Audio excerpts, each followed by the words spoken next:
বেনের একজন খুবই leader. Doctor Rahat Chowdhury join করেছে ক্যান্টাকি থেকে।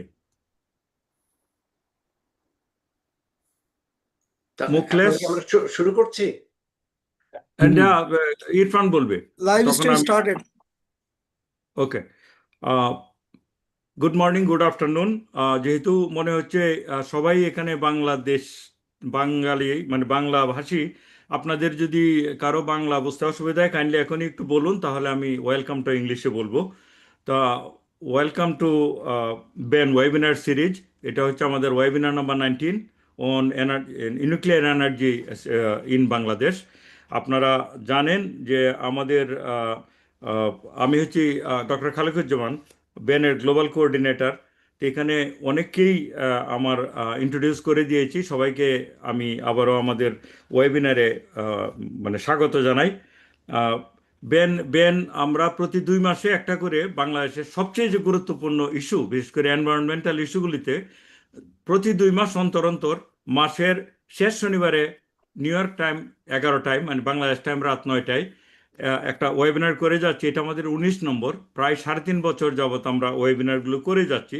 আমি মনে করি যে বেনের ওয়েবিনারগুলো একটা যে নলেজ বেস তৈরি করার জন্য বাংলাদেশের জন্য একটা বিশাল বড় উদ্যোগ। এইভাবে সাস্টেইনড ওয়েতে কোনো পার্টিকুলার ইস্যুতে এত রেগুলার বেসিসে পৃথিবীর সেরা সব স্পেশালিস্টদেরকে নিয়ে কেউ একটা একাডেমিক কর্মকাণ্ড করছে বলে আমার সেরকমভাবে জানা নেই আমাদের বাইরে।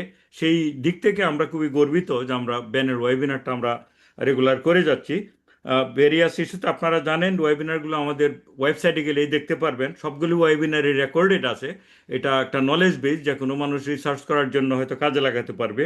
তো এমন কোনো ইস্যু বাংলাদেশের সেই অর্থে নেই পরিবেশগত ইস্যু, যেমন ওয়াটার রিসোর্সেস ম্যানেজমেন্ট, তিস্তা মহাপরিকল্পনা, তারপরে হচ্ছে বায়ু দূষণ, heat waves, transportation, energy issues, তারপরে হচ্ছে ওয়েস্ট ম্যানেজমেন্ট ইস্যুজ। মানে কয়েকটা উদাহরণ দিলাম, প্রায় প্রত্যেকটা ইস্যুতেই আমরা ওয়েবিনার করেছি। এটা 19 নম্বর ওয়েবিনার। তো ওয়েবিনারগুলো যারা অর্গানাইজ করতে আমাদের ব্যানের পক্ষ থেকে সাহায্য করে তাদেরকে আমি খুব সংক্ষিপ্তভাবে একটু ধন্যবাদ জানাতে চাই ব্যানের পক্ষ থেকে। এটা আমাদের ওয়েবিনার গ্রুপের মূল অর্গানাইজার হচ্ছে ডক্টর মোহাম্মদ ইরফান। তাকে হেল্প করে হচ্ছে ডক্টর হোসেন আজম এবং বেন ফেলো শাহরিয়ার কবির নিয়ন। তার বাইরে গিয়েও বেন যে আমাদের এক্সপার্ট প্যানেল আছে বেনে অনেকগুলো, 12টা বা 13টা এরকম এক্সপার্ট প্যানেলগুলি কোঅর্ডিনেট করে ডক্টর আহমেদ বদরুজ্জামান, যিনি হচ্ছে আজকেরও কিনোট স্পিকার। তো ডক্টর আহমেদ বদরুজ্জামানের যে এক্সপার্ট প্যানেলগুলো সেগুলো খুবই রেলেভেন্ট ওই যে ওয়েবিনারগুলো করার ব্যাপারে। তো special thanks to all this people. তা আমি মনে করি যে ব্যানের ওয়েবিনারগুলো আমি যেটা বললাম খুবই বড় একটা নলেজ বেস রেপোজিটরি।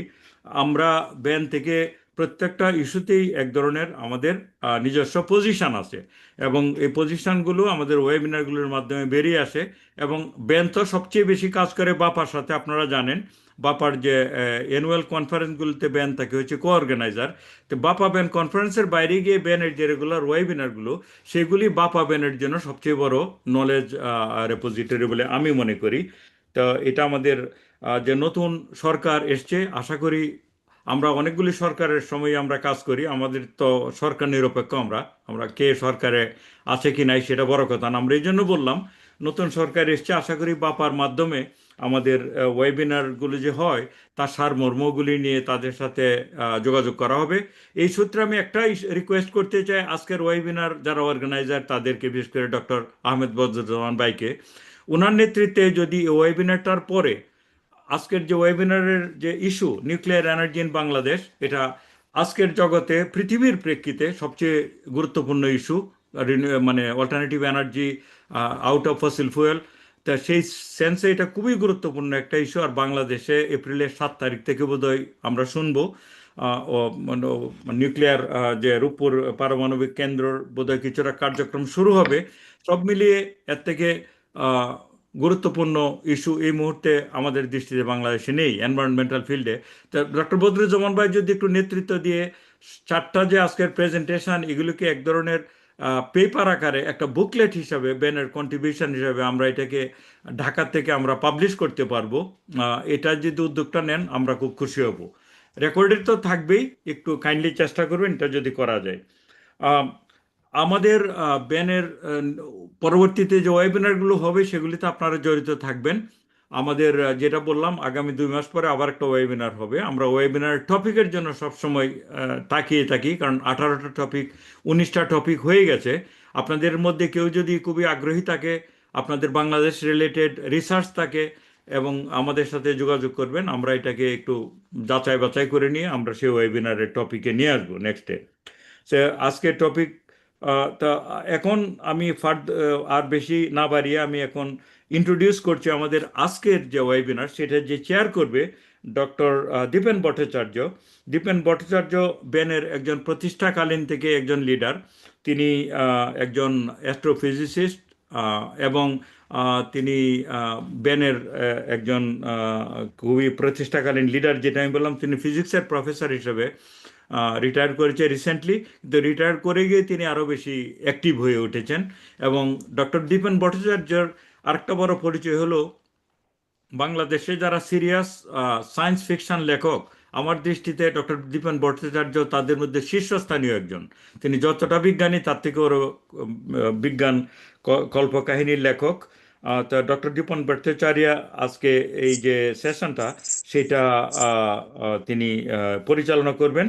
আমি আর কথা না বাড়িয়ে আমি সবাইকে আবারও স্বাগত জানাচ্ছি। যাদেরকে আমি পরিচয় করে দিতে পারিনি সময়ের অভাবে, সেটা হয়তোবা আমরা একটু পরে আস্তে আস্তে জেনে যাব আপনারা প্রশ্ন উত্তরের মাধ্যমে।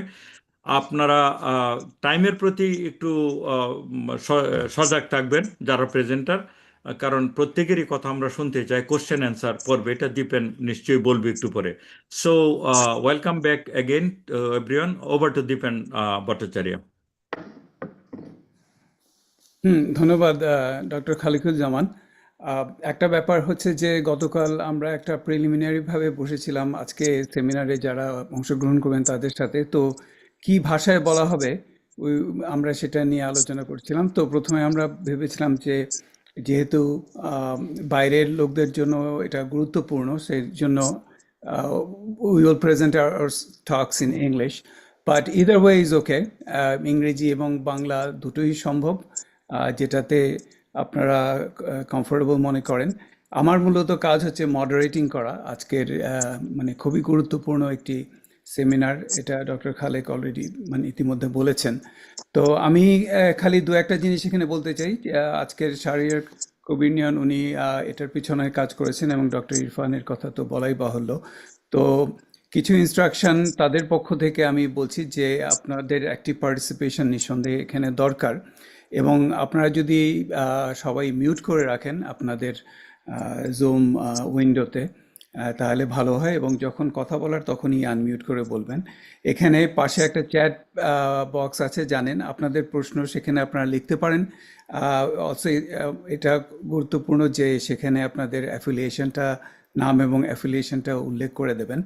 এবং অনেক সময় হাত তুলে পরবর্তী সময় যখন আমরা প্রশ্নোত্তর পর্বে যাব, তখন হয়তো অনেক সময় আমরা হাত তোলা দেখতে পাই না। তখন গুরুত্বপূর্ণ হচ্ছে যে আপনার প্রশ্নটা যেন আমরা পড়ে দিতে পারি চ্যাট বক্স থেকে, ডান দিকে যেটা আছে।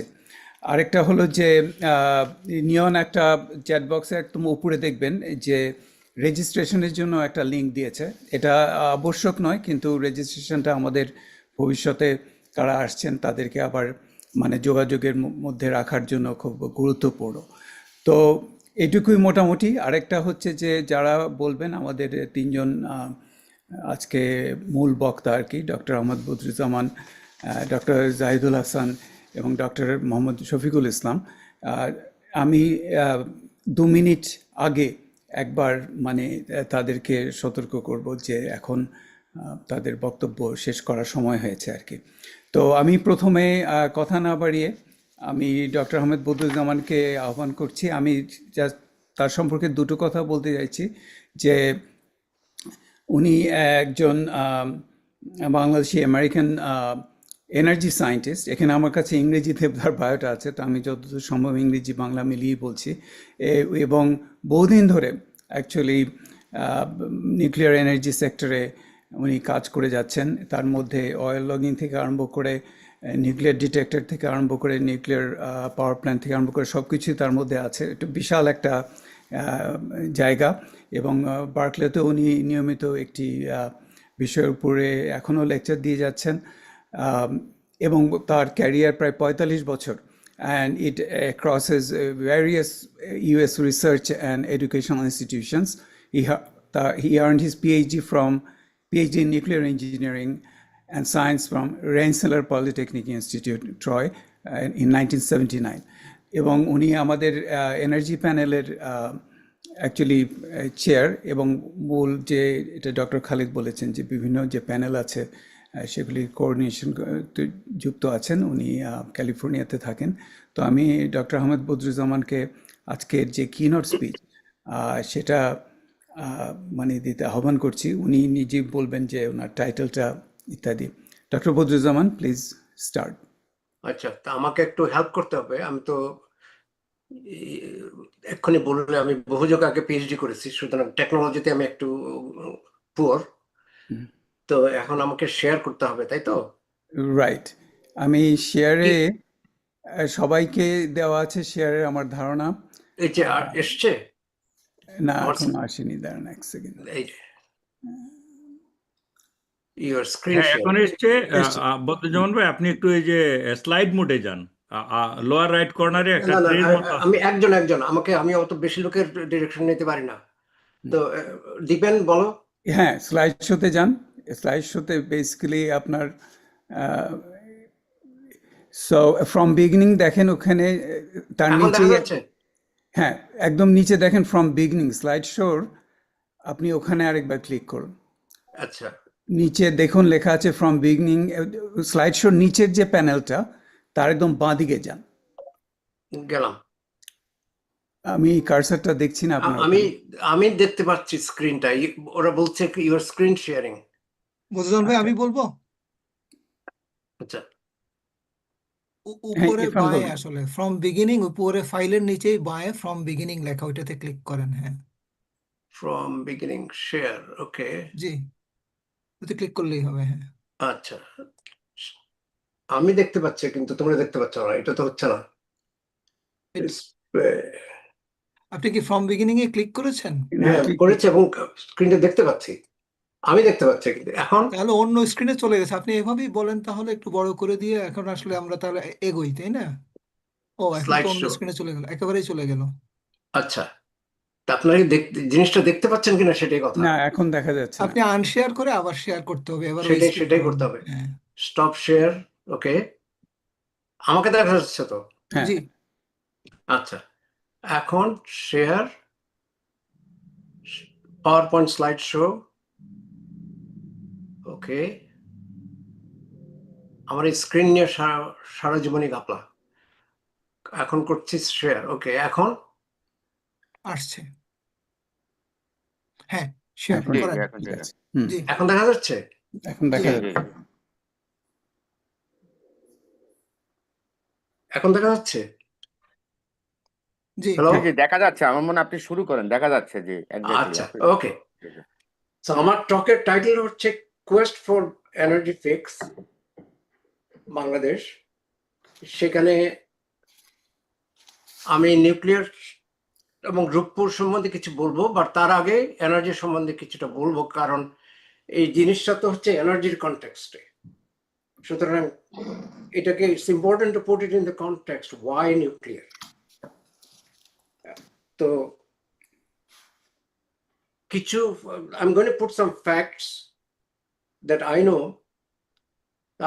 You all know that energy is really a major determinant of a country's economic future, and Bangladesh needs a lot of energy to grow. In my view, Bangladesh has two energy sectors: rural domestic, where we have been using traditional fuels for a very long time, and we have successfully begun to transition to rooftop solar. We now have people have access to grid electricity in many places. People are using advanced cook stoves, and I view this as a major success. In fact, in 2018 at Ben 20th anniversary, I gave a talk and we published it in a paper in Journal of Bangladesh Studies. The second track and which is today's subject, is the urban industrial commercial sector. By the way, for the longest time, the rural domestic sector involved more than 50% of the country's population. But we mostly heard about electricity. যখনই আমি ঢাকায় যেতাম, পাওয়ার outreach হতো, আর আমি complain করতাম। আমার গিন্নিও complain করতেন, ঘুমানো যাচ্ছে না, because that's how our weather is. So electricity has been a very challenging undertaking in Bangladesh. আজ থেকে নয়। We built the Kaptai Dam. Kaptai Dam project, it's only 138 megawatts. So in the 60s, when natural gas came in, we started using natural gas, and the domestic natural gas has positively altered the country's economy. But its reserves, as identified now, are declining. One comment I would make here is that there is significant addition of reserves possible. Unfortunately, in the last 10, 15, 20 years, domestic gas exploration has been minimal. I'm not sure why. I'd like to learn why. But there have been several electricity generation projects in the last 2 decades. Interestingly, all of these are based on imported fuel. Coal, the last government pushed coal, and there was a lot of pushback on it. LNG, imported LNG. I'm not sure why we're importing LNG and instead of trying to explore what we have. And we do have a lot of resource. We may not have it as a reserve, but we have it as a resource. Liquid fuel and nuclear. Now there is even a push for wind and solar by some people. Some people, their foreign advisors, are suggesting that we use agricultural land for putting solar farms in a country where we have limited land. And another thing I noticed in Bangladesh, there are a lot of foreign consultants. Every time I go, I get a lot of calls. So my question is, do the above projects all make sense? It's not that they don't. It's a question that I've been thinking about. Or are there other options? So that will be my introduction and the context of nuclear. Nuclear is one of the components, an important component, and so we're going to talk about it today. So 2 questions to ponder on nuclear for me. Yes, nuclear is a very dangerous technology, but it's a very exciting technology. And in my introduction, Dr. Deepan Bhattacharya mentioned that I was a physicist, and I was, and I'm still a physicist. But I switched to nuclear engineering in 1973 when I saw the Arab oil embargo and what it did to Bangladesh and what it did here. So I am for nuclear, but my comments today may not make it seem that way. So let me tell you 2 questions. Does nuclear power make sense in Bangladesh? If the answer is yes, does Roopoor nuclear plant make sense? Now, one comment about Roopoor, the Roopoor project is a government-to-government agreement project. It was not an open bid project. The reason it was government to expedite the timeline, and presumably that would ensure that we get technical support. But it was without a competitive bid. So to understand why nuclear, let's look at the government's electricity master plans. There have been several over the last 20 years. First in 2010, then it was updated in 2016, and then it was revised in 2017, and I'm sure there have been other revisions. So this is what the Bangladesh energy scene looked like in the top figure in 2010, and it's all, I'm talking about electricity only. We produced about 7,300 megawatt electric, of which 82% was from natural gas.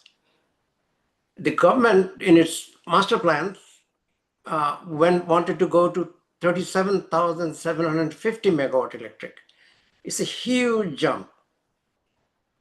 And their plan was it will be 50% coal, 25% natural gas, 10% oil, and 15% other. And this 15% other includes nuclear, about 10% from nuclear. In 27, and there was a lot of pushback, when people remember that, against coal. So the government modified its plan, and just a story, I was in 2017 at the BEN conference, and I was sitting next to the energy secretary at the time, and we introduced each other, and he said, yeah, I know you guys are opposed to coal, so we are going to reduce to 30%. So he got up in his talk, told us that the coal would be 30%. Still, nuclear remained at about 10%. So why is nuclear attractive? Well, this is the reason. And this is what I teach my students at Berkeley. And remember, Berkeley is a very liberal university. There's a lot of opposition to nuclear. There's a lot of opposition to fossil fuels. And everybody wants to do solar and wind at Berkeley. So look at the two items. Fuel required per day by coal, oil, natural gas, nuclear, which is uranium in my case, solar, and fossil fuel with carbon capture sequestration. If you're going to get 1,000 megawatt plant from coal, every day you'd need 9,000 tons of coal. It's a huge carbon footprint, almost 950 metric tons per hour. Oil, you'd need, for 1,000 megawatt per day, you'd need 40,000 barrels. You need one tanker full of oil. Little less carbon footprint, but huge. Natural gas, 240 million standard cubic feet, still a large footprint, though not as big as oil or coal. Nuclear, on the other hand, you would need a very small amount of fuel, 165 pounds of natural uranium in most US nuclear plant designs. And I'm sure most pressurized water reactors, including the one being built at Roopoor, would have a similar number. So you need a very small amount of fuel, and you get a huge amount of energy. Its carbon footprint is negligible. Same thing with solar. Its carbon footprint is negligible. The sun is free, but solar electricity is not. Remember that. The sun is free, but the solar electricity is not. You need to do some things and pay some money, and it's a huge cost if you want to do that. And of course, if you do carbon capture sequestration, you are putting the carbon dioxide into the ground, so you're reducing the carbon footprint, but it's still pretty high. The story of US, as you probably know, in the US, we produce 20% of our electricity from nuclear, somewhere between 19 and 20%, but it is 55 to 60% of our carbon-free electricity, because nuclear doesn't have a significant carbon footprint. And this is a huge plus. Also, nuclear power technology led to growth of non-power nuclear techniques to improve our lives and economy. So this is another aspect of nuclear that people don't talk about. I've done a lot of work in this. So there are a lot of positives of nuclear. Are the above positives sufficient for Bangladesh to go to nuclear power? That's a question that I would like to think through during this presentation. So nuclear power. What is the acceptance criteria for nuclear power? Well, the IAEA has a code of practice. They put it out in 1988. There are two elements, major elements: governmental organization for regulation of nuclear power plants. Do you have one? Yes, Bangladesh now has one. Safety. There are several components in the safety. One is plant siting, and I'm going to talk a little bit about it. This is a huge concern for me, so I'll talk a little bit about it. And the second element that I put in, there are actually two more. after the Fukushima accident, UN Secretary General put out a recommendation that countries considering nuclear as part of their energy generation need to reassess plans for nuclear plants. And I'll go to that a slide later. But nuclear has a lot of other criteria that you need to look at before you bring in nuclear into your energy mix. So what are these other criteria? Cost. It is very expensive. It needs a long construction duration. 70% of nuclear cost is capital cost. But Roopoor is almost ready. And my congratulations to the team in Roopoor that they were able to do that. They're a little behind, but not as behind as some of the American plants that I can talk about. Does Bangladesh have a culture of safety that you need in Roopoor? Sorry about the spelling. Did the Rana Plaza tragedy teach us any lesson? If Rana Plaza happened, can Roopoor have a bad accident? Are there satisfactory cooling water bodies? Yes, Padma River is there. A lot of other vulnerabilities. These are people talk about. For Bangladesh, the relevance is safety, cost, culture of safety, and of course, several disaster issues. One question I was talking to Dr. Bhattacharya yesterday and came to mind is the agricultural land contamination. There have been ground contamination in the US from nuclear power plants in Vermont and other places in the East Coast. Does Bangladesh have institutions to manage nuclear power? And I think they have set up institutions. I give them credit for that.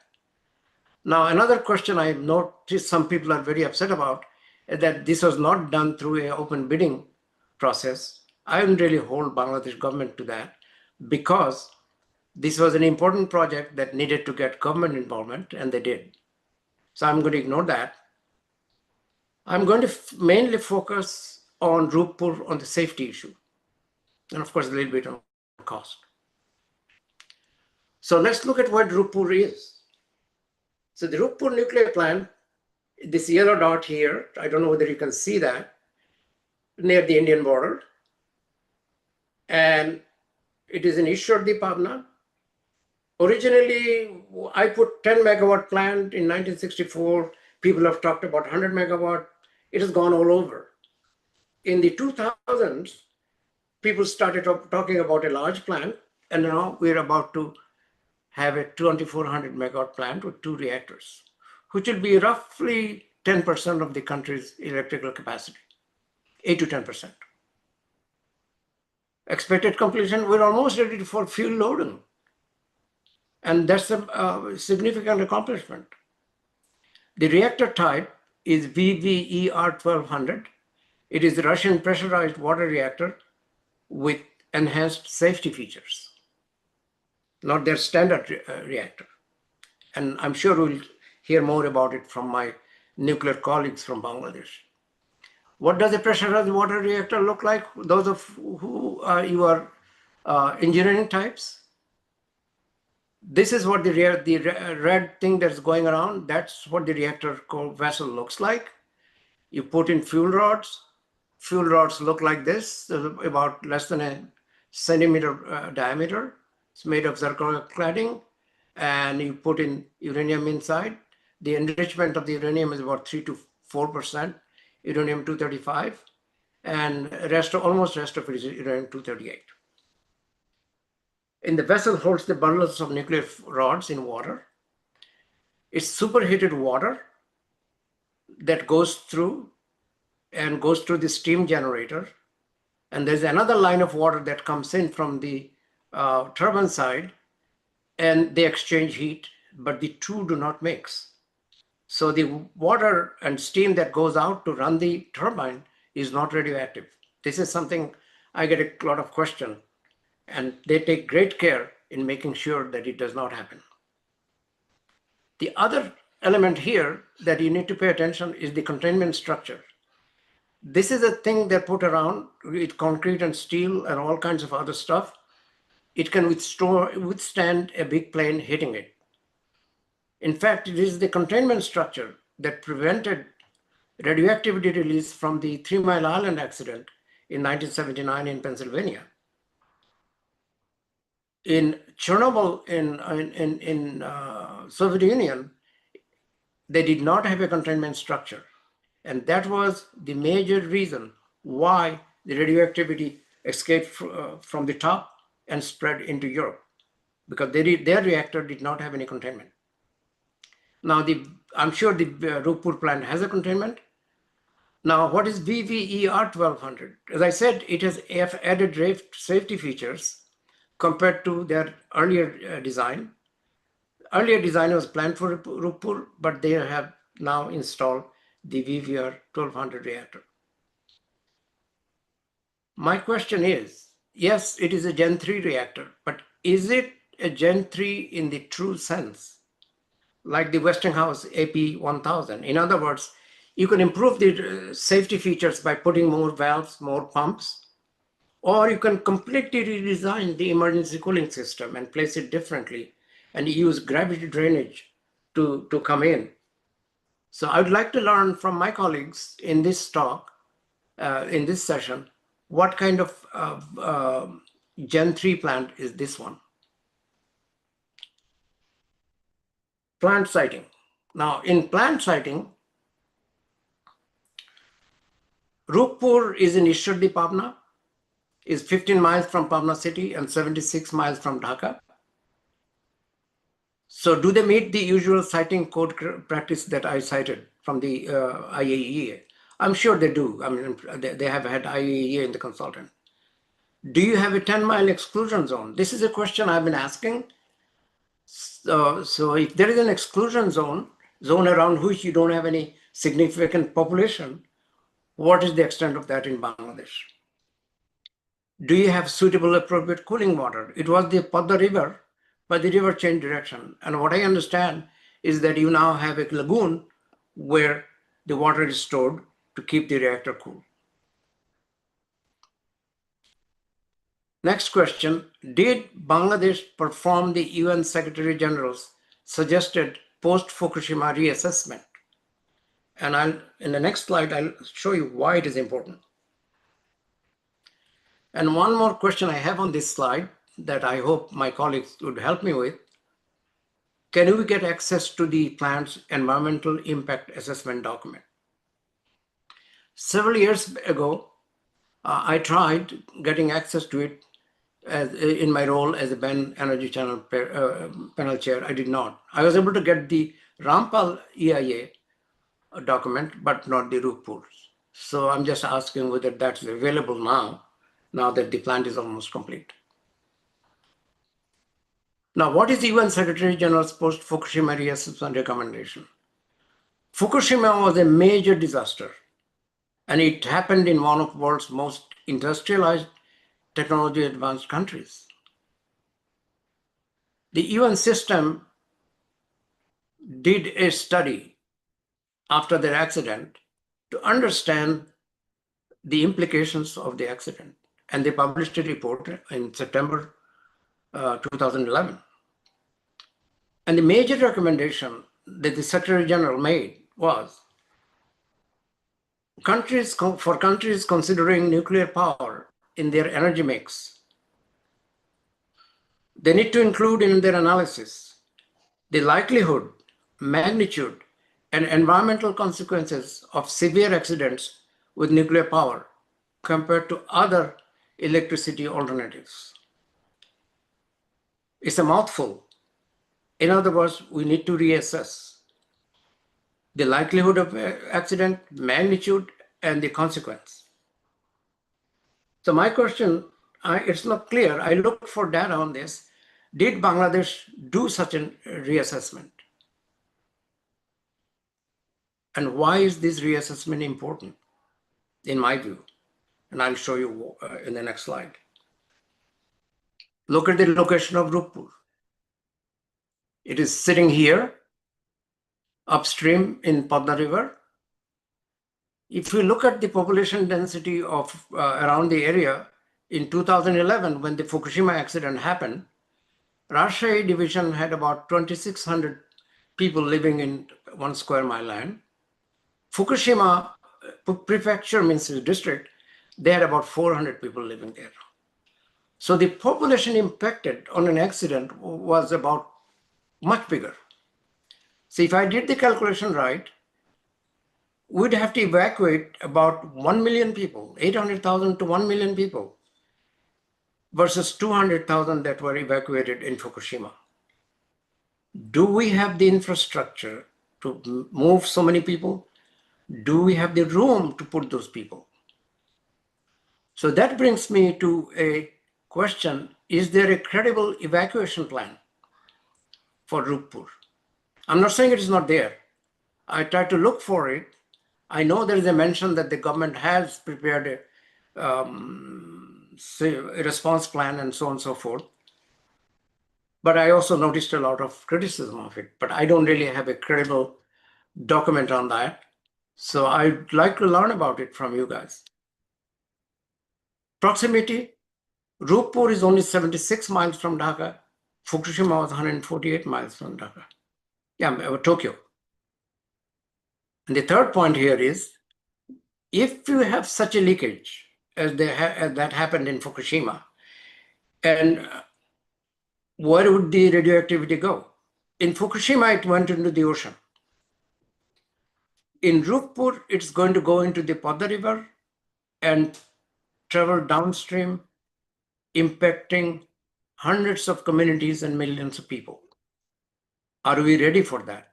Are we ready to mitigate that? I'm not saying we're not. I'm just looking for a credible plan to do that.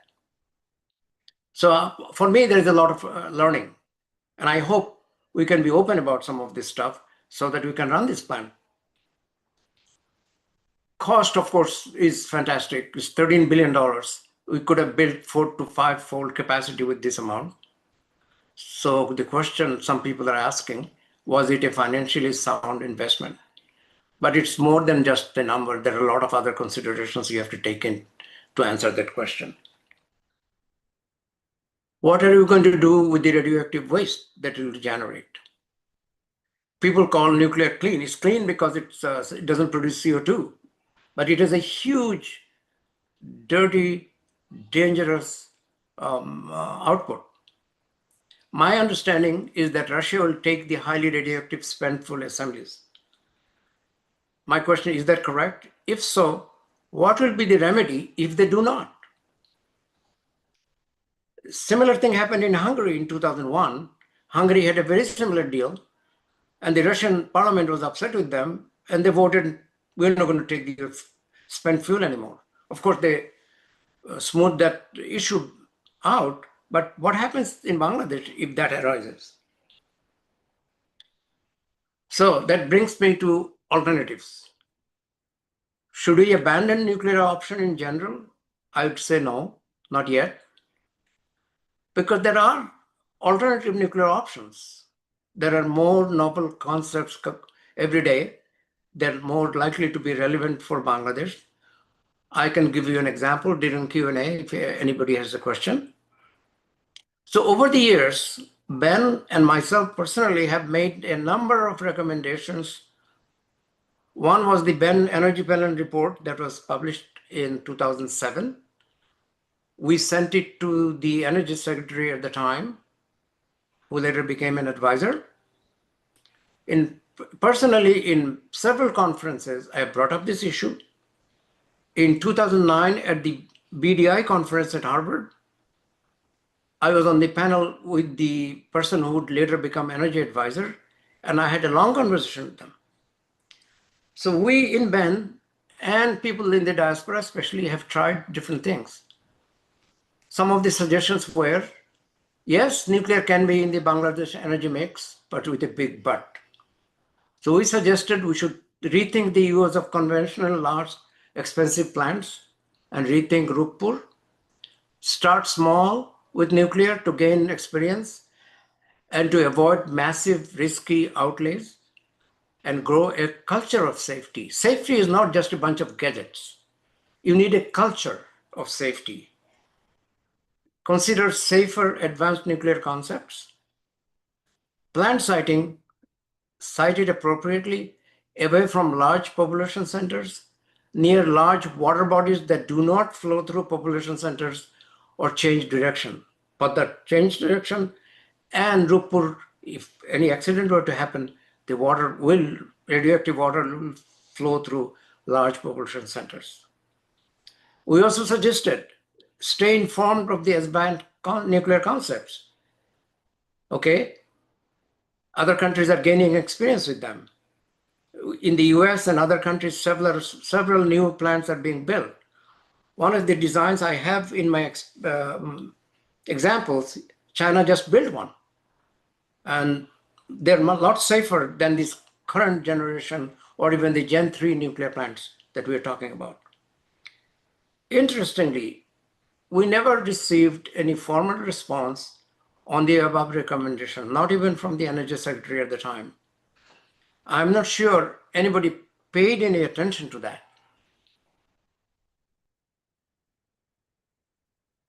So I'm going to end with a couple of questions. And so I'm really personally, as you can see, very concerned about Roopoor. Is it the wrong location? There are many safety issues. Do you have sufficient safety processes in place?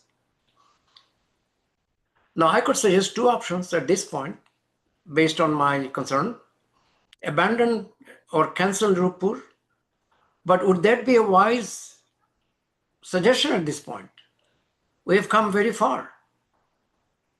Or the other alternative may be we collectively help ensure that the plant is operated with a culture of safety, because we have spent a lot of money on it. We have built a lot of hopes. So maybe that's the option that you should look at rather than abandon. So how can you do that? Can or should organizations like Ben or people in the Bangladeshi diaspora play a role here? Do we have a role here? So I'm going to listen very carefully to the two nuclear experts from Bangladesh.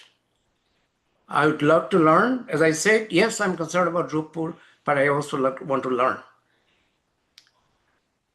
At the end of their presentation and during Q&A, I'll have a couple of suggestions for us to consider and for Ben leadership to consider. You remember Dr. Khalek asked me to take this issue up with the government. So I have some suggestions. And with that, I'm going to conclude my remarks and hand it back to Dr. Bhattacharya. Am I on time? I can't hear you. You're on time. It's exactly 30 minutes now. So Okay. I didn't give you any warning. That's why. Okay. Yeah, sure. So please bring me back at the Q&A if I forget. I have a slide where I have some suggestions, especially in view of the recommendation that Dr. Khalek had. I'd like to show them. Thank you very much. Thanks for the attention. Thank you. Uzma, please unshare. Okay. Thank you, Dr. Badruzzaman. As you can see, যে উনি বেশ কয়েকটি গুরুত্বপূর্ণ জিনিস উত্থাপন করেছেন। আমরা এগুলোতে ফিরে আসবো আবার। সেফটি ইস্যু নিঃসন্দেহে একটা বড় কনসার্ন। তার আগে আমি একটু আমাদের ডক্টর ইরফানের কাছ থেকে জেনে নিতে চাইছি, ডক্টর জাহিদুল হাসান উনি কি এসেছেন? জি, আচ্ছা, এসছেন। ঠিক আছে। আমি ওনার নামটা এখন চেঞ্জ করে দিয়েছি, ওখানে ওই নিউক্লিয়ার পাওয়ার সেন্টারের নাম ছিল। আচ্ছা, আমি দেখছিলাম না। তো আপনারা আপনাদের প্রশ্ন চ্যাট বক্সে করবেন অবশ্যই, এবং আমরা ফিরে আসব। আমি এই মুহূর্তে ডক্টর বদরুজ্জামানের আলোচনাটা নিয়ে এই মুহূর্তে সারাংশ বা অন্য কিছু করতে চাইছি না, সেটা আমরা পরে করব। এই মুহূর্তে আমি আহ্বান করছি ডক্টর মোহাম্মদ জাহিদুল হাসানকে তার বক্তব্য উপস্থাপনা করার জন্য। তার সম্পর্কে দুটো কথা বলে রাখি। একটা হচ্ছে যে উনি ম্যানেজিং ডিরেক্টর অফ এনপিসিবিএল, যেটা অ্যাকচুয়ালি এনপিসিবিএল, রাইট? সো যেটা মূল আসলে এই পাওয়ার প্ল্যান্টটা চালানোর জন্য যে কোম্পানিটি করা হয়েছে, এবং তার ম্যানেজিং ডিরেক্টর এবং expert in nuclear engineering and energy. Born in 1966, he completed his honors and master's degrees in physics at the University of Dhaka এবং পরে উনি পিএইচডি করেছেন in energy from Saga university Japan থেকে। He served in BAEC and was project director at the Roopoor nuclear power plant project, taught reactor engineering at the University of Dhaka, and served as the IAEA country coordinator for the nuclear knowledge management project. তো আজকের আলোচনার জন্য নিঃসন্দেহে এটা একটি গুরুত্বপূর্ণ অধ্যায়। আসলে উনি যে এসছেন, আপনাকে ধন্যবাদ জানাচ্ছি আসার জন্য ডক্টর জাহিদ। নিঃসন্দেহে আপনাকে আপনার 20 মিনিট সময়, আমি 2 মিনিট আগে একটা সতর্কবার্তা দেব। আর গতকাল যা আপনার সঙ্গে যেরকমভাবে কথা হয়েছে, আমরা কিন্তু পরবর্তী সময়ে অসম্পূর্ণ বক্তব্য আপনার সময় থাকবে এটা শেষ করার পরে, কাজে এটা নিয়ে চিন্তা করতে হবে না, কিন্তু আপাতত আমরা টাইম লিমিটটা মেনটেন করব। Thank you, please. Thank you very much. Bismillah ar-Rahman ar-Rahim. So I am very glad that you have invited to join in this webinar and to provide the few information to you about the Roopoor nuclear power plant project. My previous speaker has raised several issues. According to my understanding, that if I want to provide the answer of to those lecture, then it will take more than 20 minutes time. But you have allocated me 20 minutes. It would be not sufficient for me to explain everything, even though I am trying my best. So I think that you would consider that one, and you will allocate some time for me next to provide all those answers. I will try my best to provide all this answer to you, and if I cannot fulfill all those things, I will later try to provide all those answers to you. And I, doctor my, Zahed, আপনার according to my ভিডিওটা চলে understanding, গেছে, আপনার ভিডিওটা দেখা যাচ্ছে according না, to my just understanding, yeah. আপনার according to my ভিডিওটা understanding, video streaming is not good here, so that's why I am trying to আচ্ছা, talk নিশ্চয়ই। with off. My I see. camera is not good enough. So আচ্ছা, anyway, so I am trying to provide all those information, and my understanding is that so I can provide all those information to you regarding the questions which you have raised in the previous lecture. Anyway, I try to provide the scheduled lecture, and within the scheduled lecture, I will try to provide the answer of those. And if I failed, I will you would allocate some time for me. Sure. So I want to share the lecture, what scheduled lecture, what I have provided, prepared, and going to present to you.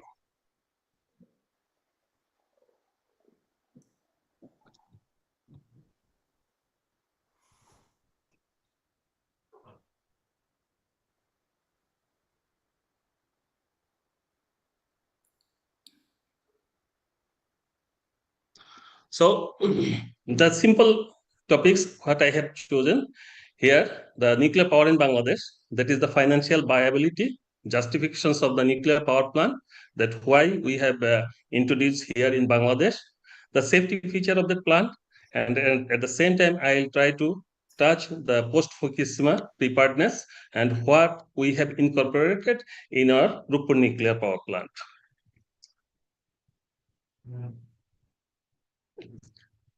So in this presentation, I have to incorporate the justification, safety features, financial viability, and Fukushima lesson learned from the Fukushima and how we have implemented those.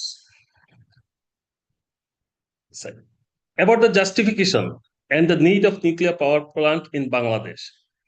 So if we assess the previous demand growing in the electricity, so the annually that the demand growth is 8 to 10%, and most of the electricity what we have received, that is from the gas, and the gas reserve is very declined.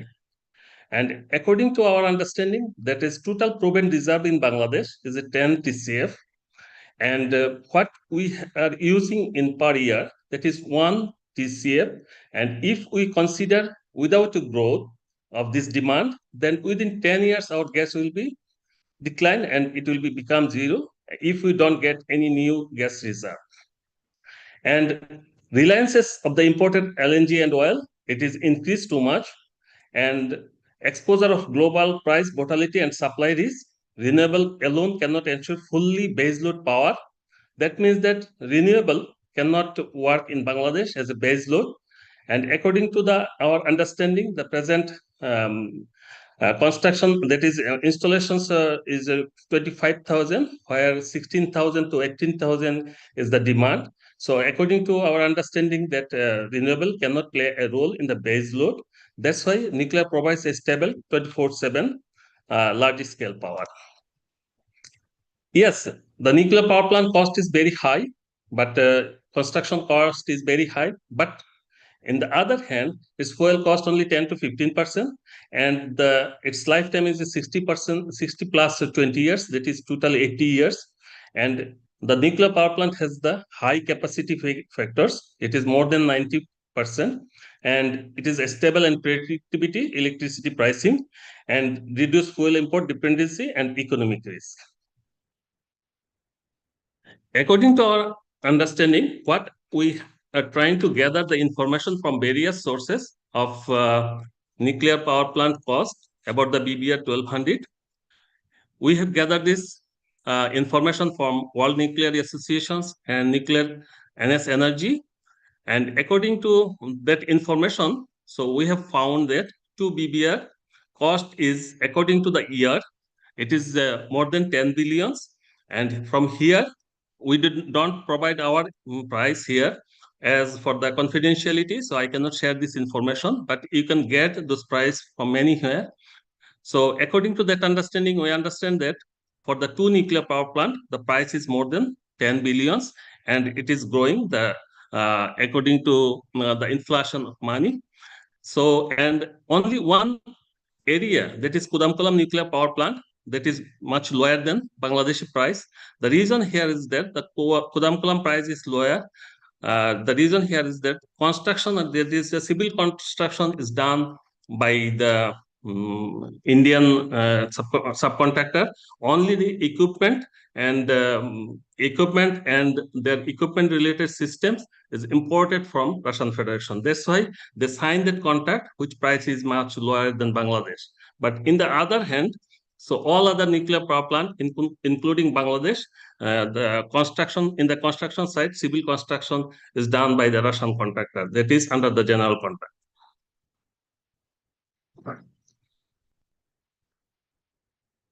The environmental justification, that is already my previous lecturer.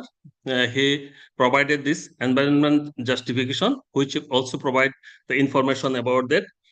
Yes, in Bangladesh, according to the environmental constraints, so we can choose.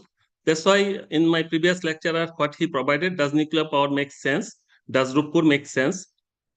According to our understanding, that the present in energy scenario, we have imported so LNG and oil, and our gas reserve is very low. Within 10 years, it will become zero. And if that increase, according to demand increase, and if we construct the gas-based power plant, then within 6 to 7 years, our proven reserve will be finished. So that's why it is very wise to search an alternative, and that's why according to the power system master plan,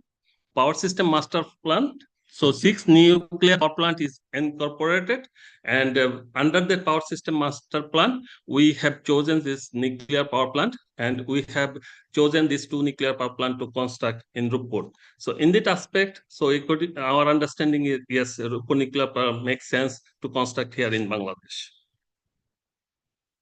This is the construction modality of Roopoor nuclear power plant. Yes, my previous lecturer also mentioned that under G2G, government to government, so these nuclear power plants are constructed.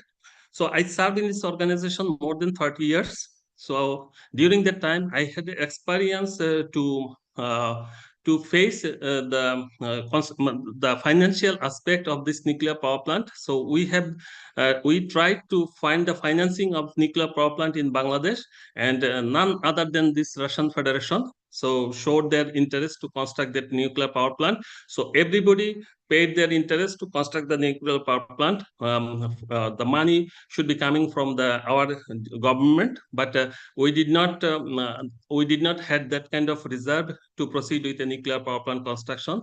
That's why we have chosen the Russian Federations, and the Russian Federation provided a 90% of the total construction cost as a loan, and we have selected that nuclear power plant under the Russian Federation loan. That's why it is a G2G. And I showed you my previous slide that compared to other countries, what we have chosen, that is, it is financially viable and comparable. That's why what we have chosen here, that is financially, it is very justified, and in this aspect, G2G is justified. And this contract is firm and fixed contract. So over the time period, that total price should be same, should be the fixed, and it will not be increased even the inflation goes beyond our thinking. So my colleague told me that is in his lecture that the safety culture. So yes, the safety culture. I do agree with my previous lecturer. The safety culture is one of the most important issue. So how could we assess that one? So, and how could you assess ourselves that we are very much capable, that we are very much capable to run the nuclear power plant. So I cannot, if I tell, it will not be accepted. But if somebody tell, then it will also not be accepted. That's why we have conducted in last year that the 5 inspections. So 5 international inspection we invited, and they have visited Bangladesh, and they have concluded this inspection. They have assessed the total safety feature of this nuclear plant. They have assessed the total readiness of the nuclear power plant.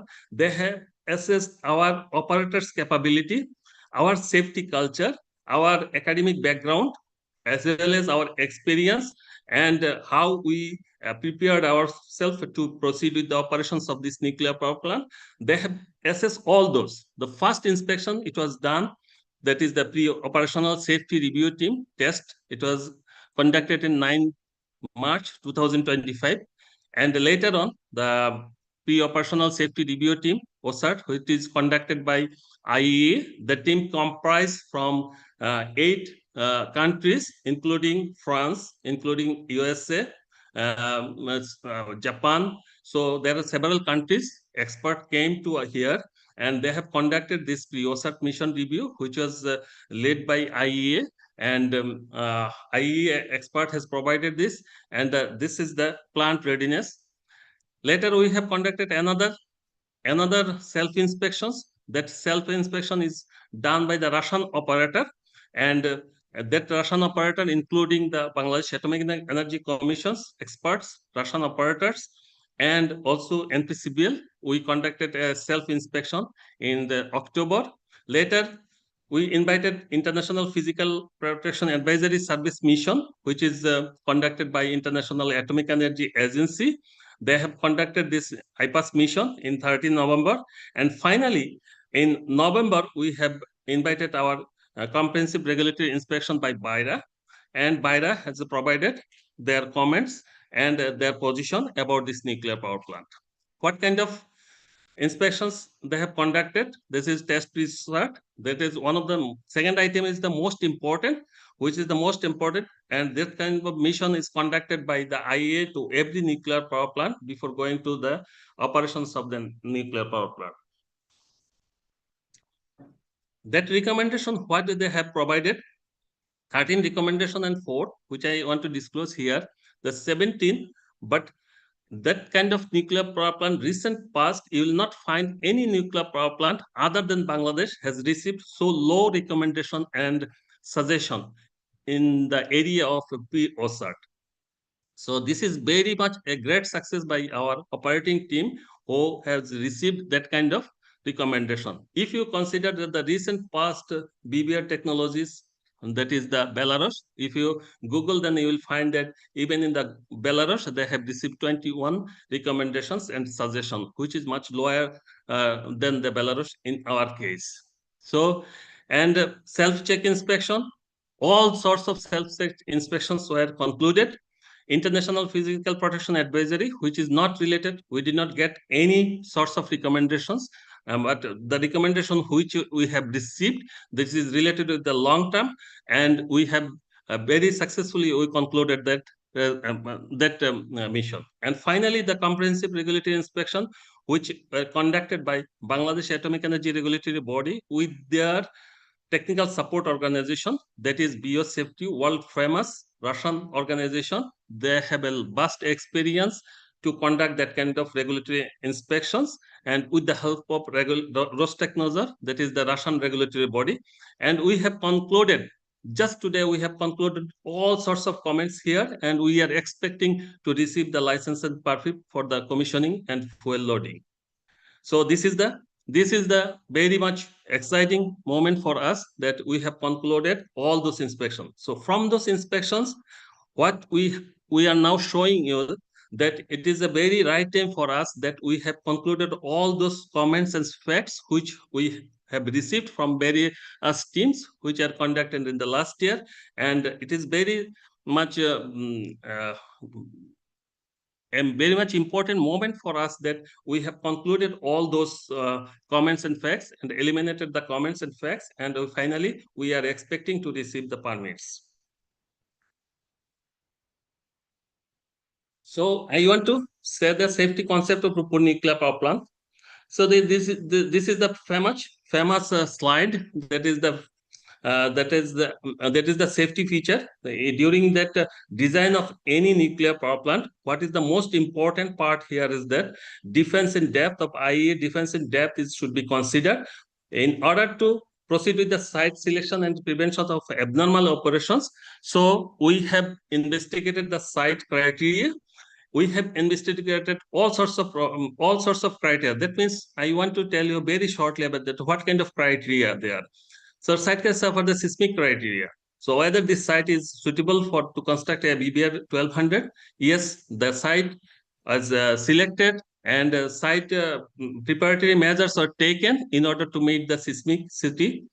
For the flood, yes, we have considered site. So our last flood history of 100 years, that is a 14-meter in the Hardinsbridge point. So we have constructed the site in 19-meter heights.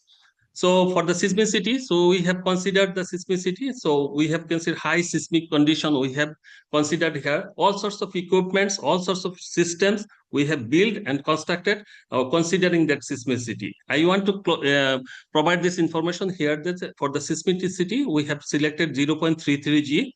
Even here, the systems and equipment, especially bulbs, which we have imported here, the prototypes of those bulbs were tested under the 3G and 4G horizontal and vertical accelerations. So that kind of high constant value were incorporated and applied to those construction and manufacturing of those kind of bulbs and system, and we have implemented there. Even there are many sensitive areas of the equipments. We have incorporated very stringent seismic constant and seismic condition to manufacture this one. So all sorts of normal operation systems we have incorporated. So I will explain later on. So what kind of lesson we have learned from the Fukushima, and how we have implemented, and what kind of recommendation we have incorporated during the manufacturing, during the construction, and during the implementation of the Roopoor nuclear power plant in this site. So this is the basic safety principle. That is the three kind of principle in the generation 3 plus BBR reactor. And the generation, there is a control of reactivity, removal of decay heat, and confined radioactivity in the generation of 3 plus. So this is another very well-known slide. So you can Google it, and you can find here that what kind of nuclear power plant we have construction in our vicinity of countries. There are generation 2 Pakistan nuclear power plant, generation 3 Kodamkulam nuclear power plant, and generation 3 plus Roopoor nuclear power plant. I try to compare those, but it is very technical jargons, so you can read it later. And we try to show you that what kind of advanced feature we have included here in detail in the next slide. So control of reactivity. So we have incorporated two kinds of system: passive safety system and active systems.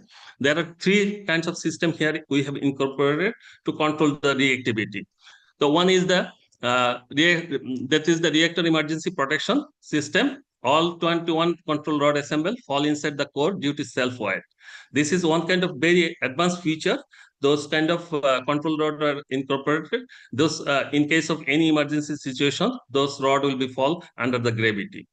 Then the active safety system, to control the reactivity, we have included here emergency boron injection system, and at the same time emergency and plant cool down system. There are two other systems under certain boric acid solution. Those were injected in the primary circuit and or the reactor core, by which we can control the reactivity of this Roopoor nuclear power plant.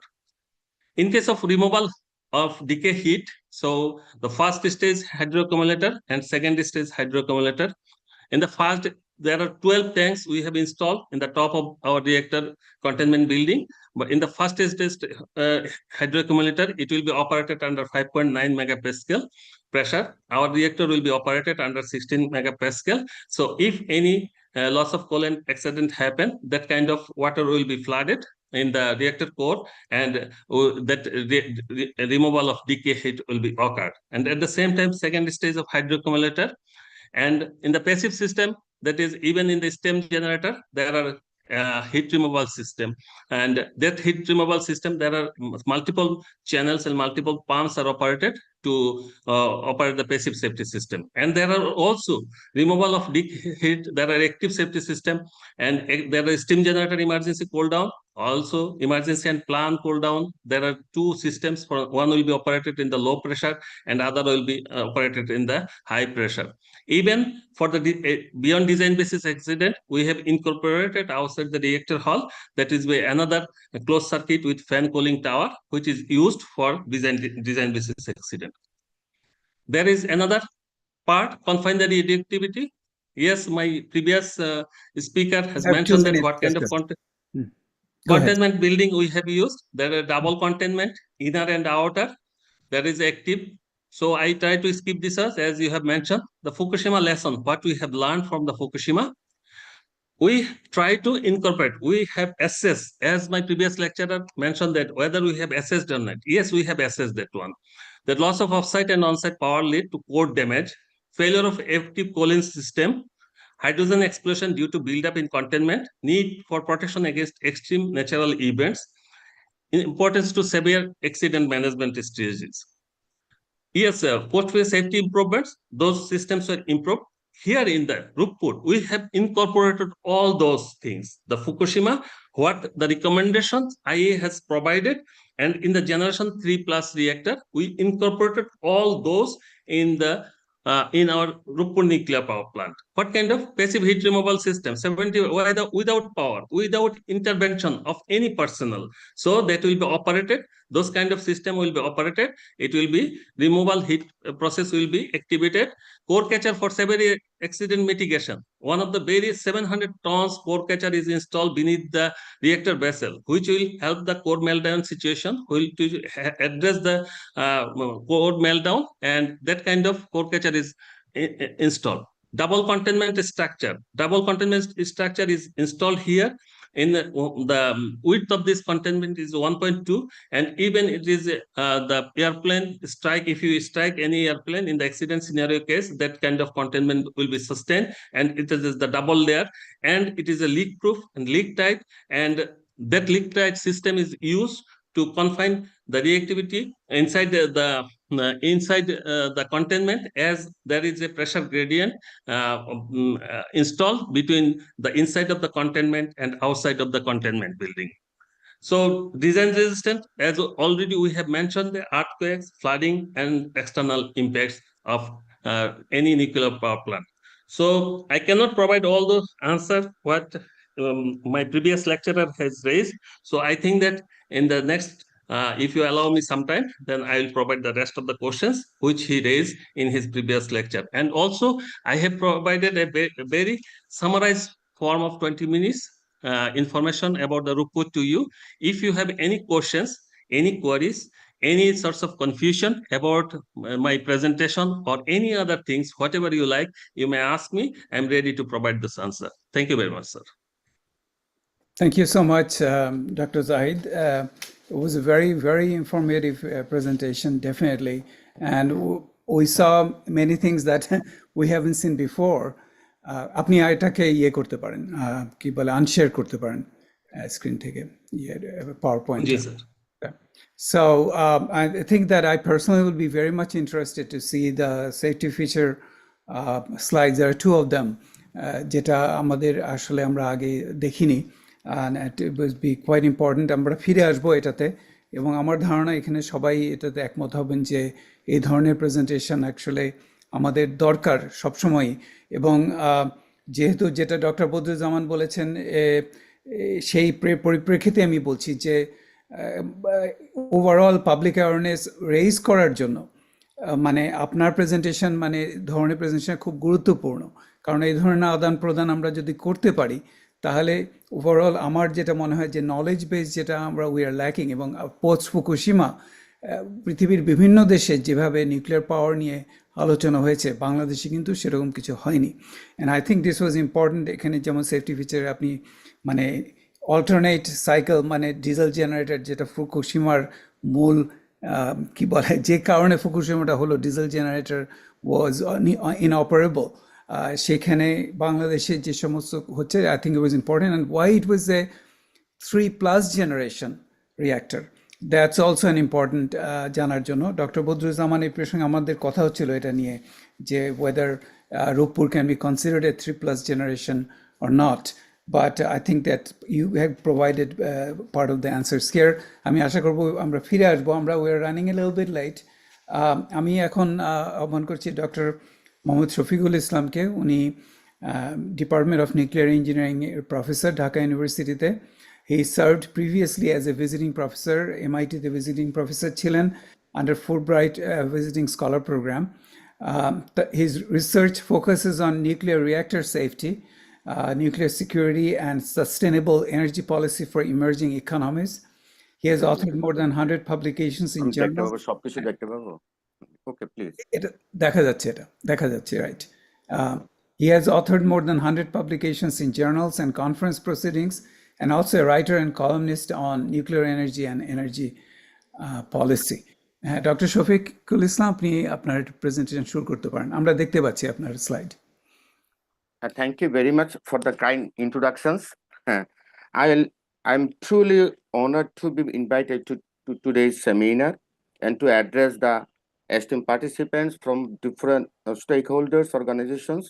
Assalamu alaikum. Very good evening and good morning.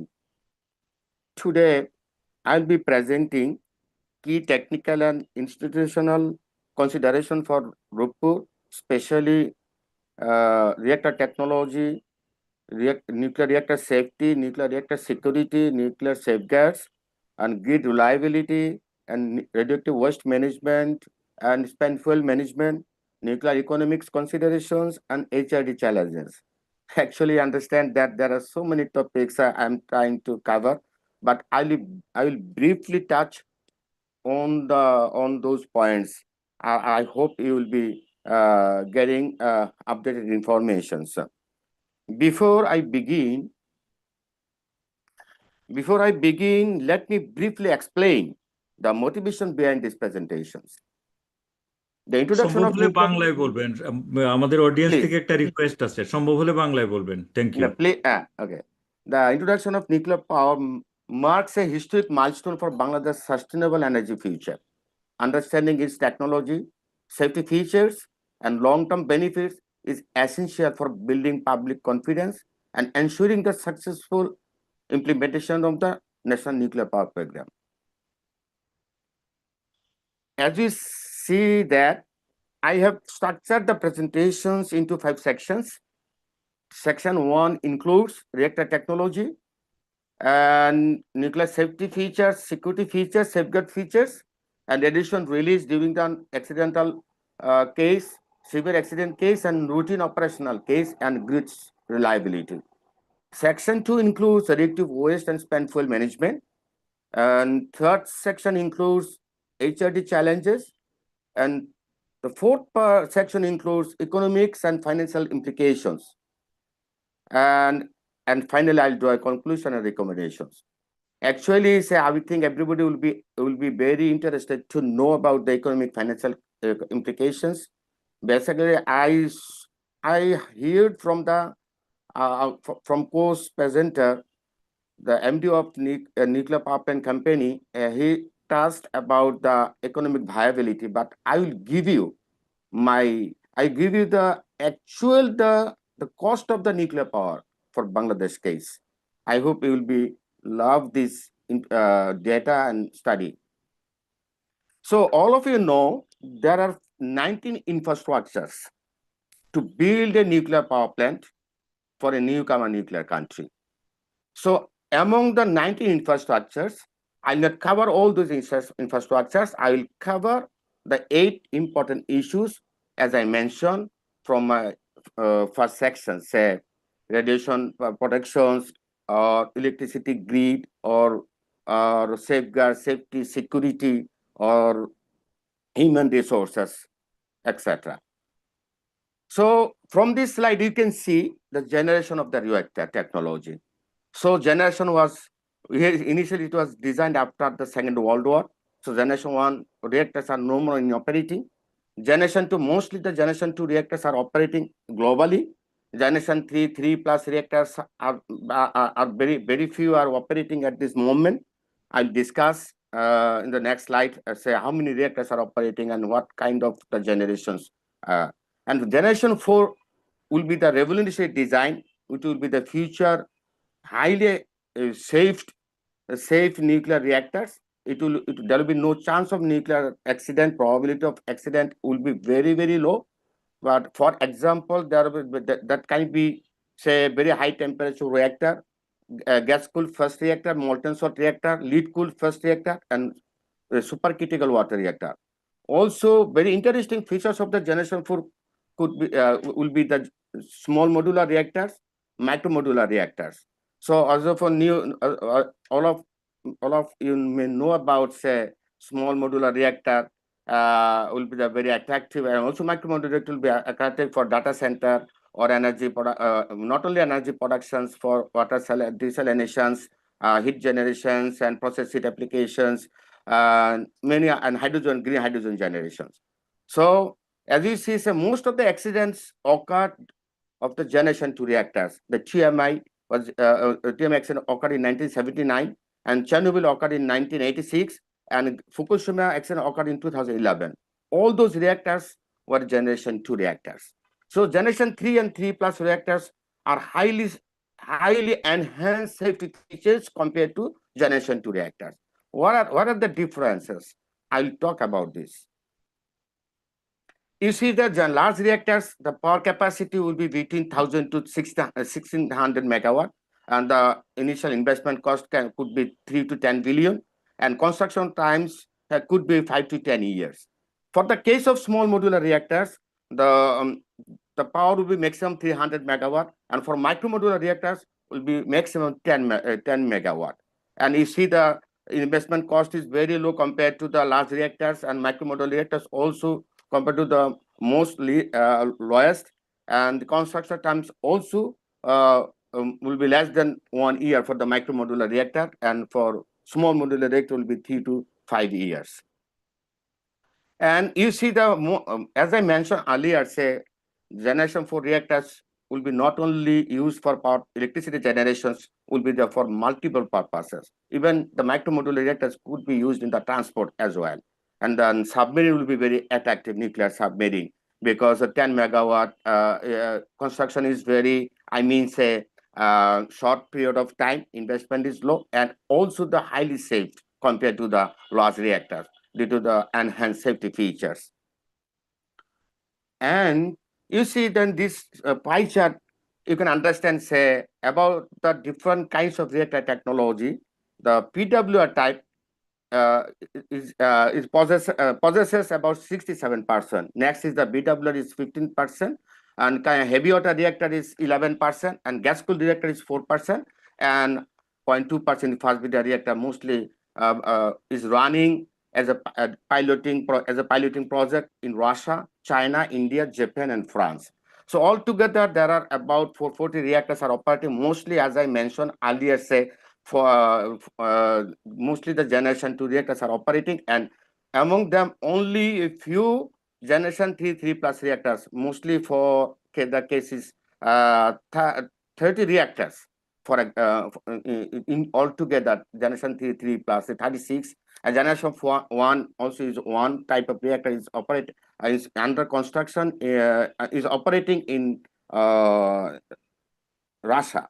So all this together, you can understand, say, why why the country of Bangladesh has selected PWR technology, water technology reactor, rather than gas cooled or fast breeder reactor, because majority of the reactor technology is based on PWR type, which is same as to BVR reactor. So the Western design, the technology, name of the technology is called PWR type. Russian design type is called BVR reactor technology.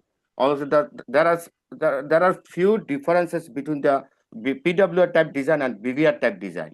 So mainly the steam generator reactor containment and pressure vessel, and in the Western design PWR reactor, the steam generators is located at the vertically, and for Russian design, the steam generators are located in horizontal, and there are other fuel geometry differences and other geometries also, some small changes are there. So I think that from safety point of view, the most attractive safety features is got into the PWR technology, and which is similar to the BVR. So as the country Bangladesh has selected the BVR technology, the Russian technology, you see the brief history of the development of Russian BVR technology. It started from 1958, from generation 1 to generation 2, generation 3, generation 3 and generation 3 plus, and generation 3 plus also the more advanced safety BVR toy. So during the case of reactor selections, I was presented in the seminars. I was involved actually. So what technology should be better for Bangladesh? So I suggested to select generation 3 plus because it has a reference plant in Russia. It has added safety features compared to Western design PWR 1000 model. So it has designed against the post Fukushima accident limitations or challenges. So in this case, as you see, you can see the safety features between generation 2, generation 3, generation 3 plus, and generation 3 plus, the latest model of the generation 3 plus BVR taught 1300 capacity of that reactor. So mostly you can see if you compare the safety features compared to generation 3 and 3 plus.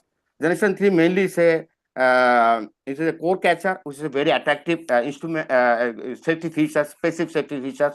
No need to run this core catcher for active power electricity. So it can operate without electricity, and if the accident, if the reactor could fall an accident, so all the molten material will be gripped into the core catcher. So there will be no chance to release radioactivity into the atmosphere if there would be the severe accident. So this is the very, very important safety features compared to any Western designs or Japan or Korean design or Chinese design.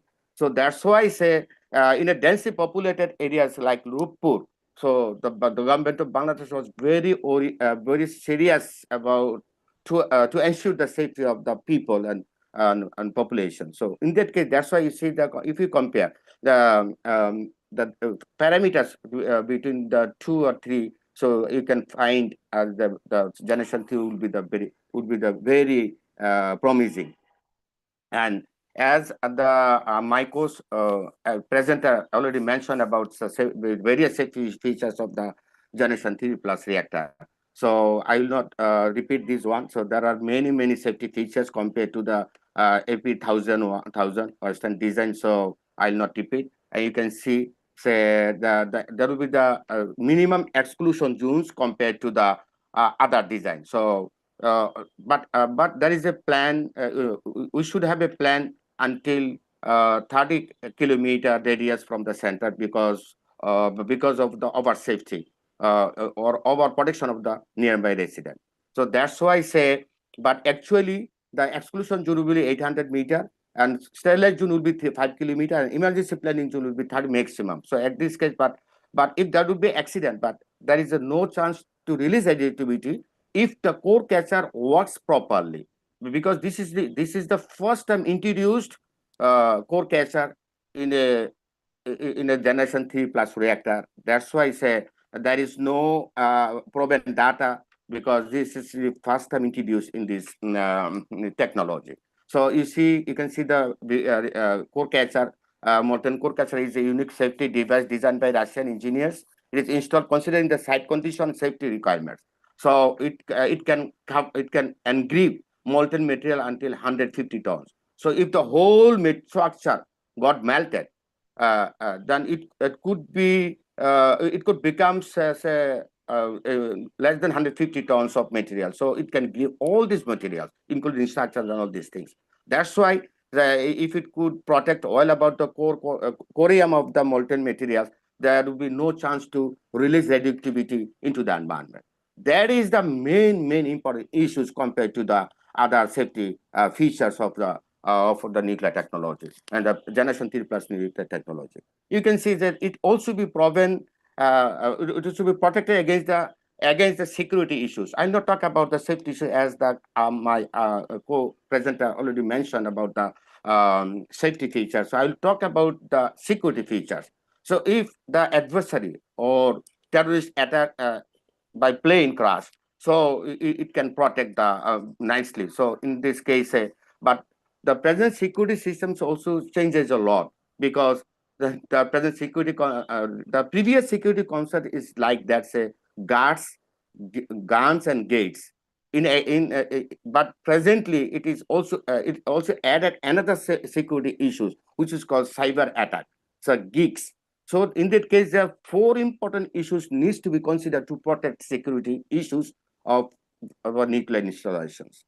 So in this case, I'll be giving you the I will give you the more important information about the safety, security, and safeguards. You see, the safety issues means the system failure or human error or natural disaster. But security issues is the sabotage or malicious act, external attack, or insider threat, cyber attack. And safeguard issues is the diversion or misuse of nuclear material. So for proliferation issues. So in this case, it is clear. We are talking about very much about the safety concern. But for nowadays, the global insecurity dynamics and geopolitical issues, security is the most important issue as well. Also, so that's why in our in a third world country or considering our geopolitical issues, so our critical installations, for example, Roopoor power plants, we have to be very careful about the security issues. How do you protect against terrorism, nuclear terrorism, or terrorist acts? That's why I say we need to consider about these issues. But we all the international convention protocols, we normally party of those safety safety cases. So also we have nationals, national laws about the framework for nuclear safety. For example, Bangladesh Atomic Energy Regulatory Act, Bangladesh Safety and Radiation Control Rules. So, and regarding the security, also we are also part of the all international security frameworks. We have to be very respondent about the in order to fulfill the condition of those agreements once we are the party of those agreements. So that's why I say security, all those international instruments, we are part of those. Also, we have some security, national security frameworks. For example, Bangladesh Atomic Energy Regulatory Act, Chemical Weapons Act, and Money Laundering Act, and Anti-Terrorism Act. We are the party of those. Safeguard also have very good track record of safeguard issues. So we are very regularly we are reporting to the International Atomic Energy Agency about the accountancy and control of the nuclear material. Since 1986, we have a research reactor, as you know. So that's why we are all party of this, and we are very good record about the peaceful application of nuclear technology. Why evacuation is very important for a nuclear power plant. So as you understand, say, I'm going to talk about the grid reliability. So you can understand, say, that nuclear power plant for a large type plant. So it has the 1200 megawatt per unit. So it's a big size. So that's why I say to evacuate this amount of electricity to the national grid, there is a question of maintaining the voltage and frequency of the national grid. That's why I say in order to confirm the grid stability, so we have to have a very special care. In that case, if there would be the national grid blackout of the national grid, that could be a severe consequences for the safety of nuclear power plant. In this case, the cooling system could be disrupted, or safety equipment could not be operated due to the not supplied electricity. Then there will be the economic issues, because if the plant could not be operated 24 hours, 7 days, there will be the huge loss of power generations. What is the meaning of is that the significant loss of economic. In that case, as you see, as a thumb rule, so normally you can understand, say, the grid requires the spinning reserves, for example. Say, normal fluctuation of demand, actually, it is about 2 to 3% of the total load and possible loss of the largest generating unit. In that case, for example, our load capacity is 15,000 megawatt. So it could be, say, 2 to 3% mean 250 plus 1200. So we have to have a spinning reserve of those amounts. So it is very difficult in case of Bangladesh, because sometimes our variation of the seasons and demands, we have a lot of fluctuations of demand. That's why it is very difficult to maintain stable grid. In that case, there are many operating situations. In this case, for the case of NPP, so normal operations, so that should be maintained about the frequency. 50 plus minus 5 I means 1.2 hertz, and voltage will be 0.5% plus minus 5%. So you can see Dr. three range Shofik, 2 minutes. You have 2 minutes. or two. So sorry. So in this case, if you understand, say, there are many protection system for ways to protect the grid. So in that case, the grid is already installed, and it will be operable, I hope, with the reliable condition. So regarding the grid, I will not say accident situation. I would say simply, say, if severe accident could occur, say, the high level of dose will be generally released into the environment. So it could go into the India as well as China. Not only affected Bangladesh, it will go into the India, up to the India and also China. 2,500 kilometers, it might go into that level. So that's why I say, depending on the weather situation, dry and wet weather situation. So in that case, in that case, there should be some protection systems for whole body protection system, or thyroid gland protection system, or evacuations. When it would be required. There is an international guide, also national guide. We need to follow those guidelines. During the normal operations, there will be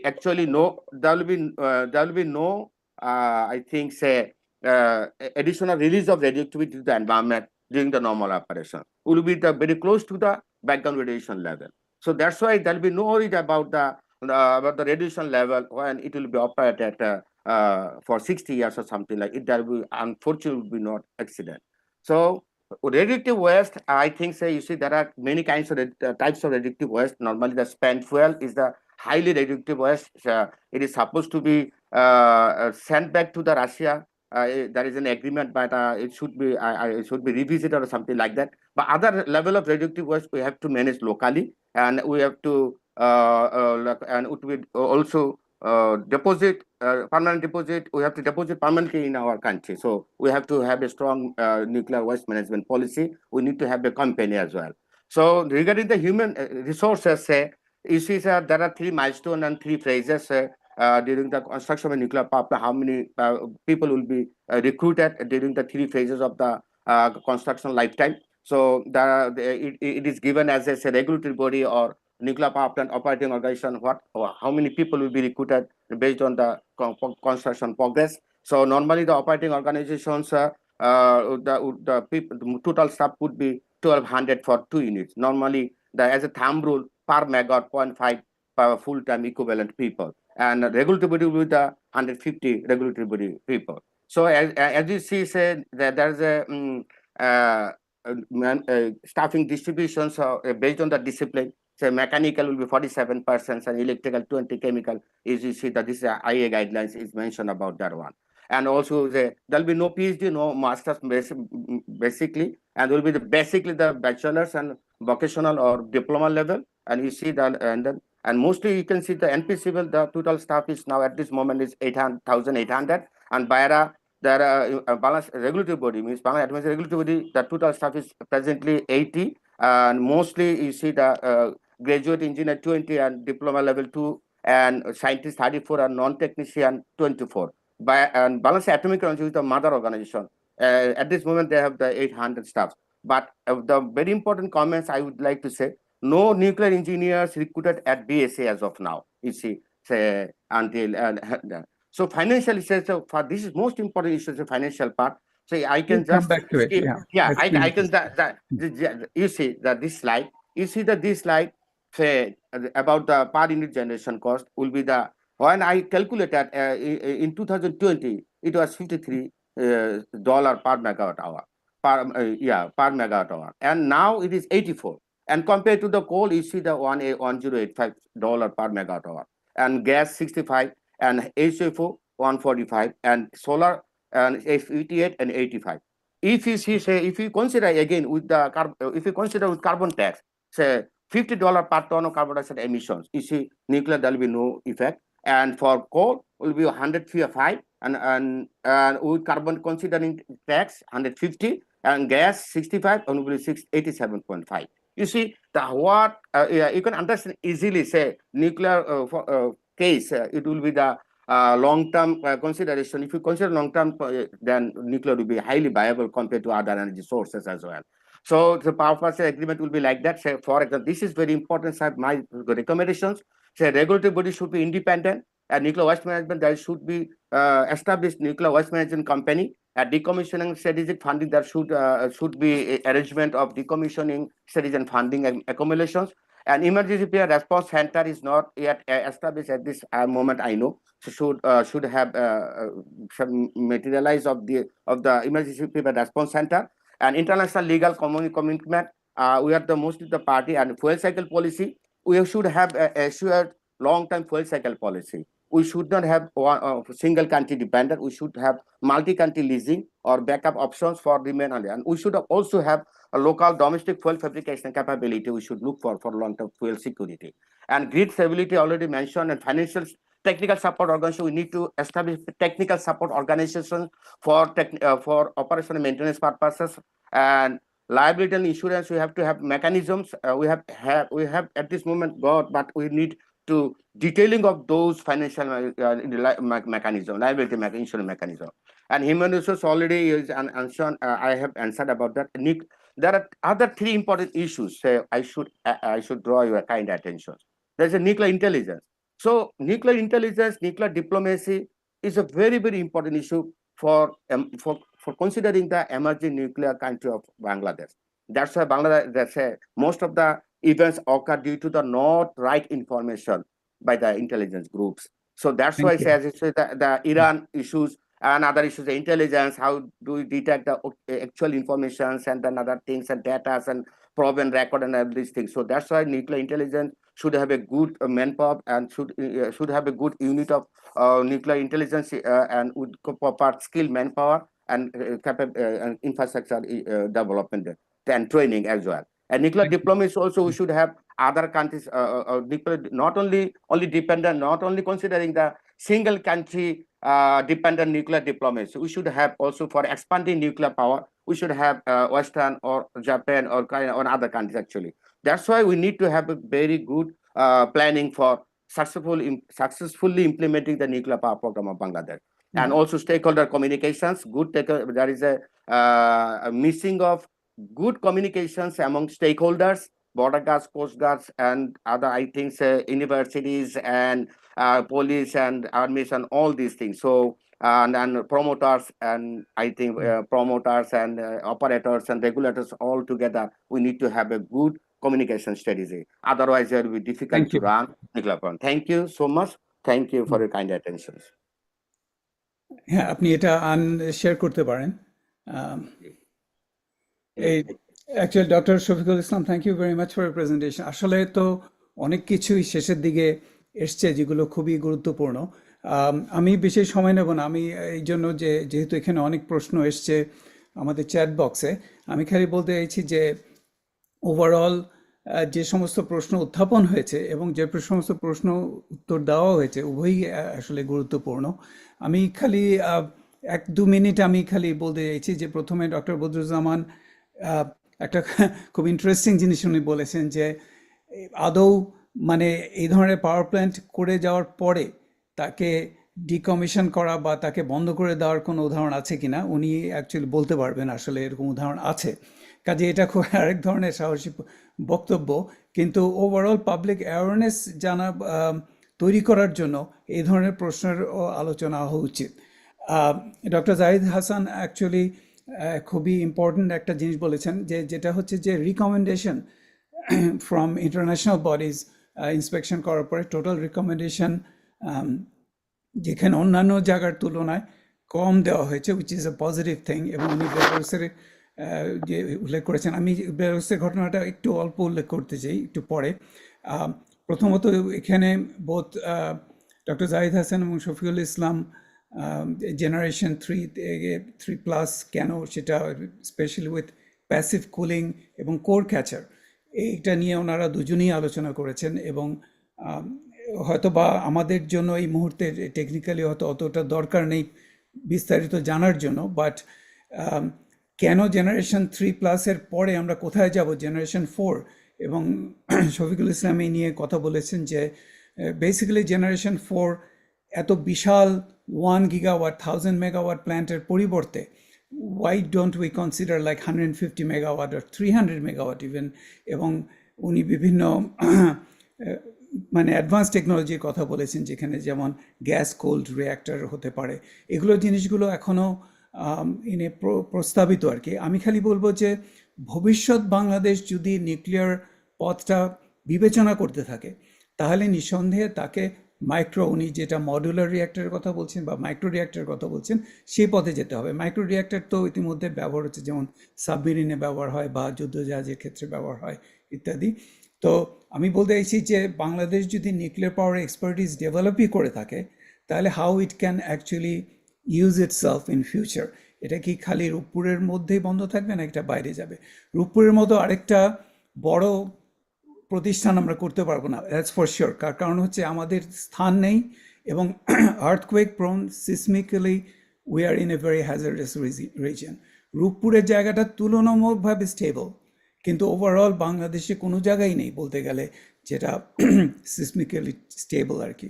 so in general আমাদের 2 gigawatt থেকে আমরা যে 4 gigawatt বা 6 গিগাওয়াটে যাওয়ার plan করছে, আমার মনে হয় সেটা এখানে ডক্টর জাহিদ হাসান এবং বদরুজ্জামান ভাই এটার উপর কমেন্ট করতে পারেন, কিন্তু আমার ধারণা that would be foolish actually সেখানে যাওয়া। আমি খালি একটা জিনিস বলতে চাইছি, সেটা হলো যে সাপ্লাই চেনের কথা বলেছেন ডক্টর শফিকুল, সাপ্লাই চেনের কথা বলেছেন যে আমরা ডিপেন্ডেন্ট অন রসঅ্যাটম, এবং ভবিষ্যতের জ্বালানি ক্ষেত্রে যখন জিওপলিটিক্যাল সিচুয়েশন বদলাবে তখন there has to be other options given.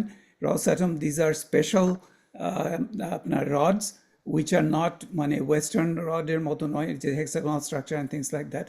আমার ধারণা ডক্টর জাহিদও এটা নিয়ে অ্যাপ্রোচ করতে পারেন যে how we can diversify. So for example IAEA, if I understand, ওনারা কাজাকস্তান বা কোথাও একটা there is a repository low enriched uranium রাখেন। তারপর ইউনাইটেড স্টেটসও has a some kind of special reserve. মানে জিওপলিটিক্যাল ক্ষেত্রে যদি পরিবর্তন হয় যে আবার হয়তো স্যাংশন বা এই জাতীয় কিছুতে যদি বন্ধ হয়, we need two diversify that thing for sure. আরেকটা কথা আমি বলতে চাইছি ডিকমিশনিং। আজকে থেকে আমি জানি না, এটা বোধহয় 60 বছর, বোধহয় 60 ইয়ার্স বোধহয় ডিকমিশনিং এইজ বলা হচ্ছে। খেয়াল রাখবেন যে ডিকমিশনিং হলে কিন্তু সমস্ত কিছুই, যেমন ওয়েস্ট প্রোডাক্ট নিয়ে যাওয়ার কথা হচ্ছে, বাট এবং ডক্টর শফিক এই জিনিসটা বলছেন, there is not only waste product, nuclear material, but the waste product involves the building itself, in a sense that সমস্ত কিছু যন্ত্রপাতি ইত্যাদিও রেডিও অ্যাক্টিভ হয়ে যায়। এগুলো কোথায় যাবে এবং এই মুহূর্তে কি জিনিসটা আছে, ডক্টর জাহিদ এটা বলতে পারেন যে আমাদের যে এই মুহূর্তে যেটা হচ্ছে যে ফুয়েল সাইকেল, যেটা 1 বছর বা 2 বছরই হোক, তারপরে খালি কি ফুয়েল মেটেরিয়ালই যাচ্ছে, না ইনক্লুডিং দেয়ার আদার প্রোডাক্ট তারাও এটা নিতে পারবে কিনা, এবং এই প্রসেসটা কি হবে, যাওয়ার পথের ব্যাপারটা, সেটা কি ঘটনা। আমি আরেকটা কথা বলে শেষ করতে চাইছি, সেটা হচ্ছে বেলারুসের এক্সাম্পল দিয়েছেন ডক্টর জাহিদ। বেলারুসের যেটা একটা ঘটনা যেটা আমি শুনলাম, সেটা হচ্ছে যে তারা যখন টেস্টিং পর্যায়ে, they have a problem with the ion exchange resin, অর্থাৎ এই পানিটা যেটা আসে সেটা it go through the ion exchange regime, যাতে সেখান থেকে এক্সট্রা রেডিও অ্যাক্টিভ মেটেরিয়ালকে তুলে নেওয়া যায়, and then it goes to the main reactor.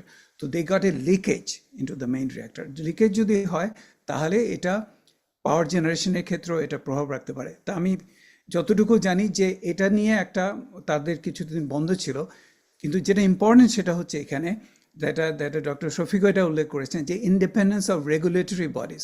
বাংলাদেশে যে রেগুলেটরি বডি আছে সেটা যে রসঅ্যাটম বা অন্যান্য অপারেটরদের থেকে, it has to be totally independent.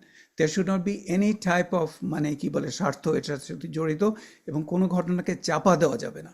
This is a very important. এবং সেফটি কালচার যখন বলা হয়, safety culture is not only that আমি একটা লেখা পড়ে আমি দাগ দিচ্ছি, না, no, in a sense it's a mindset itself. এবং doctor Zahid knows this very well, যে আমরা যখন সেফটি কালচার নিয়ে কথা বলছি, আমাদের যে ট্র্যাক রেকর্ড থাকবে, এই ট্র্যাক রেকর্ডটা আমাদের নেই এখন এই মুহূর্তে। একটা বিশাল পাওয়ার প্ল্যান্ট আমরা চালাবো, there will be thousand things can go wrong, specially in the testing period যখন এটা করা হচ্ছে। But I'll leave it at that for the time being. আমরা এখন প্রশ্নোত্তর পর্যায়ে যাচ্ছি। আমাকে যদি ডক্টর ইরফান এবং নিয়ন একটু সাহায্য করেন, I think I'll be very grateful to get to that level. হ্যাঁ, আপনি প্রশ্ন আহ্বান করেন দীপেনদা। আচ্ছা, আমি কি প্রথমে এখানে যে চ্যাট জি বক্সে যা লেখা আছে এগুলো কি পড়বো? জি, দু একটা যদি আপনি ওখান থেকে পিক করতে চান। জি আচ্ছা, আমি একটা কোশ্চেন করতে পারি? হ্যালো, কে বলছেন? ইমরান আমার নাম হোসাইন। আমার ইমরান হোসেন। আচ্ছা, আপনি আপনার ভিডিওটা যদি খুলে বলেন একটু। আমার ভিডিওটা, আমার ক্যামেরাটা কাজ করছে না ঠিক মতো, ওকে, আমি go সেল ahead. ফোনে আছি। আচ্ছা, আচ্ছা, গো হেড। তো আমার আচ্ছা, এরপরে আহমেদ হাসান বলবেন। দীপেন্দা, আমি আপনাকে জানিয়ে রাখি। আচ্ছা, আহমেদ হাসান। ভাই, হ্যাঁ। তো এটা আমার কোশ্চেন ডক্টর হাসানের কাছে। It's a very nice presentation, অনেক কিছু শিখলাম। আমার প্রশ্ন হলো যে এখন যে স্পেন্ট ফুয়েলটা, এটা রাশিয়ানরা কি নিয়ে যাবে রাশিয়াতে, নাকি এটা কি নিয়ে গেলে এটা কত বছরের কন্ট্রাক্ট আছে রাশিয়ানদের সাথে? কারণ নর্মালি তো স্পেন্ট ফুয়েল গুলো তো ওইটা পুলে থাকে কয়েক বছর, তারপর তো ওইখান থেকে উঠায় নিয়ে তারপর নিয়ে যেতে হয়। তো ওইটা কি রাশিয়াতে নিয়ে যাবে, এবং কত বছর পর্যন্ত আপনাদের কন্ট্রাক্ট আছে রাশিয়ার সাথে? আচ্ছা, থ্যাংক ইউ ডক্টর ইমরান। আমি ডক্টর জাহিদ হাসানকে এটা অ্যাকচুয়ালি অ্যাড্রেস করতে বলবো। উনি মানে উনি সেটা So thank you very much to providing this question to us. So yes, we addressed this issue earlier in 2017. So that's why Bangladesh government has signed an agreement between Rosatom and the Ministry of Science and Technology. So in that agreement, we agreed to export all sorts of spent fuel to Russian federations, and we can store our spent fuel in our reactor fuel for the decay heat for 10 years, and we have that capacity. And within this period, we will export our spent fuel to Russian Federation. That kind of government to government agreement are done. Thank you very much. তো আপনারা কি spent ফুয়েলটা রাখতে পারেন 10 আমরা years? পরের প্রশ্নে চলে যাই ইমরান সাহেব। এটা তো উনি বলেছেন, তাই না? আমরা সবাইকে সুযোগ দিতে হবে, সময়টা একটু কম। ধন্যবাদ আপনাকে। We can come back to you later. Ahmed, Dr. Ahmed Hassan, please go ahead. হ্যাঁ, ধন্যবাদ। প্রথমত আপনার খুবই কি বলবো আলোকপ্রাপ্ত চমৎকার প্রেজেন্টেশন, অনেক কিছু শিখলাম। তো আমরা তো এই বিষয়ে আগেও চিন্তা ভাবনা করেছি। আমি দেখবেন সময় অনেক আগে কাজ করেছিলাম আমাদের ওয়েন নিউজ লেটারে।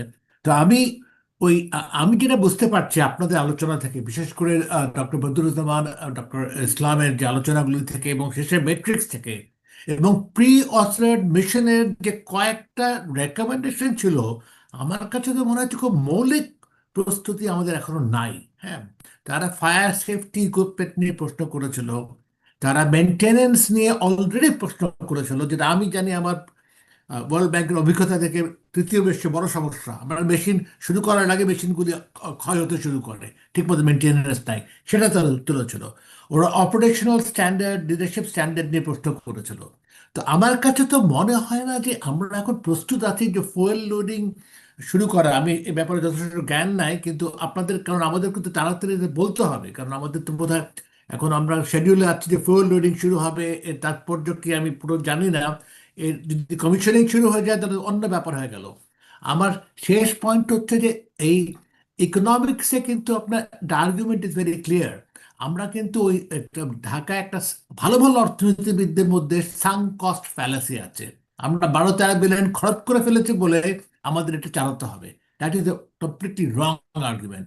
আমরা ভবিষ্যতে বেনিফিটস আর কস্টস কি, আর ওখানে probability becomes very key issue.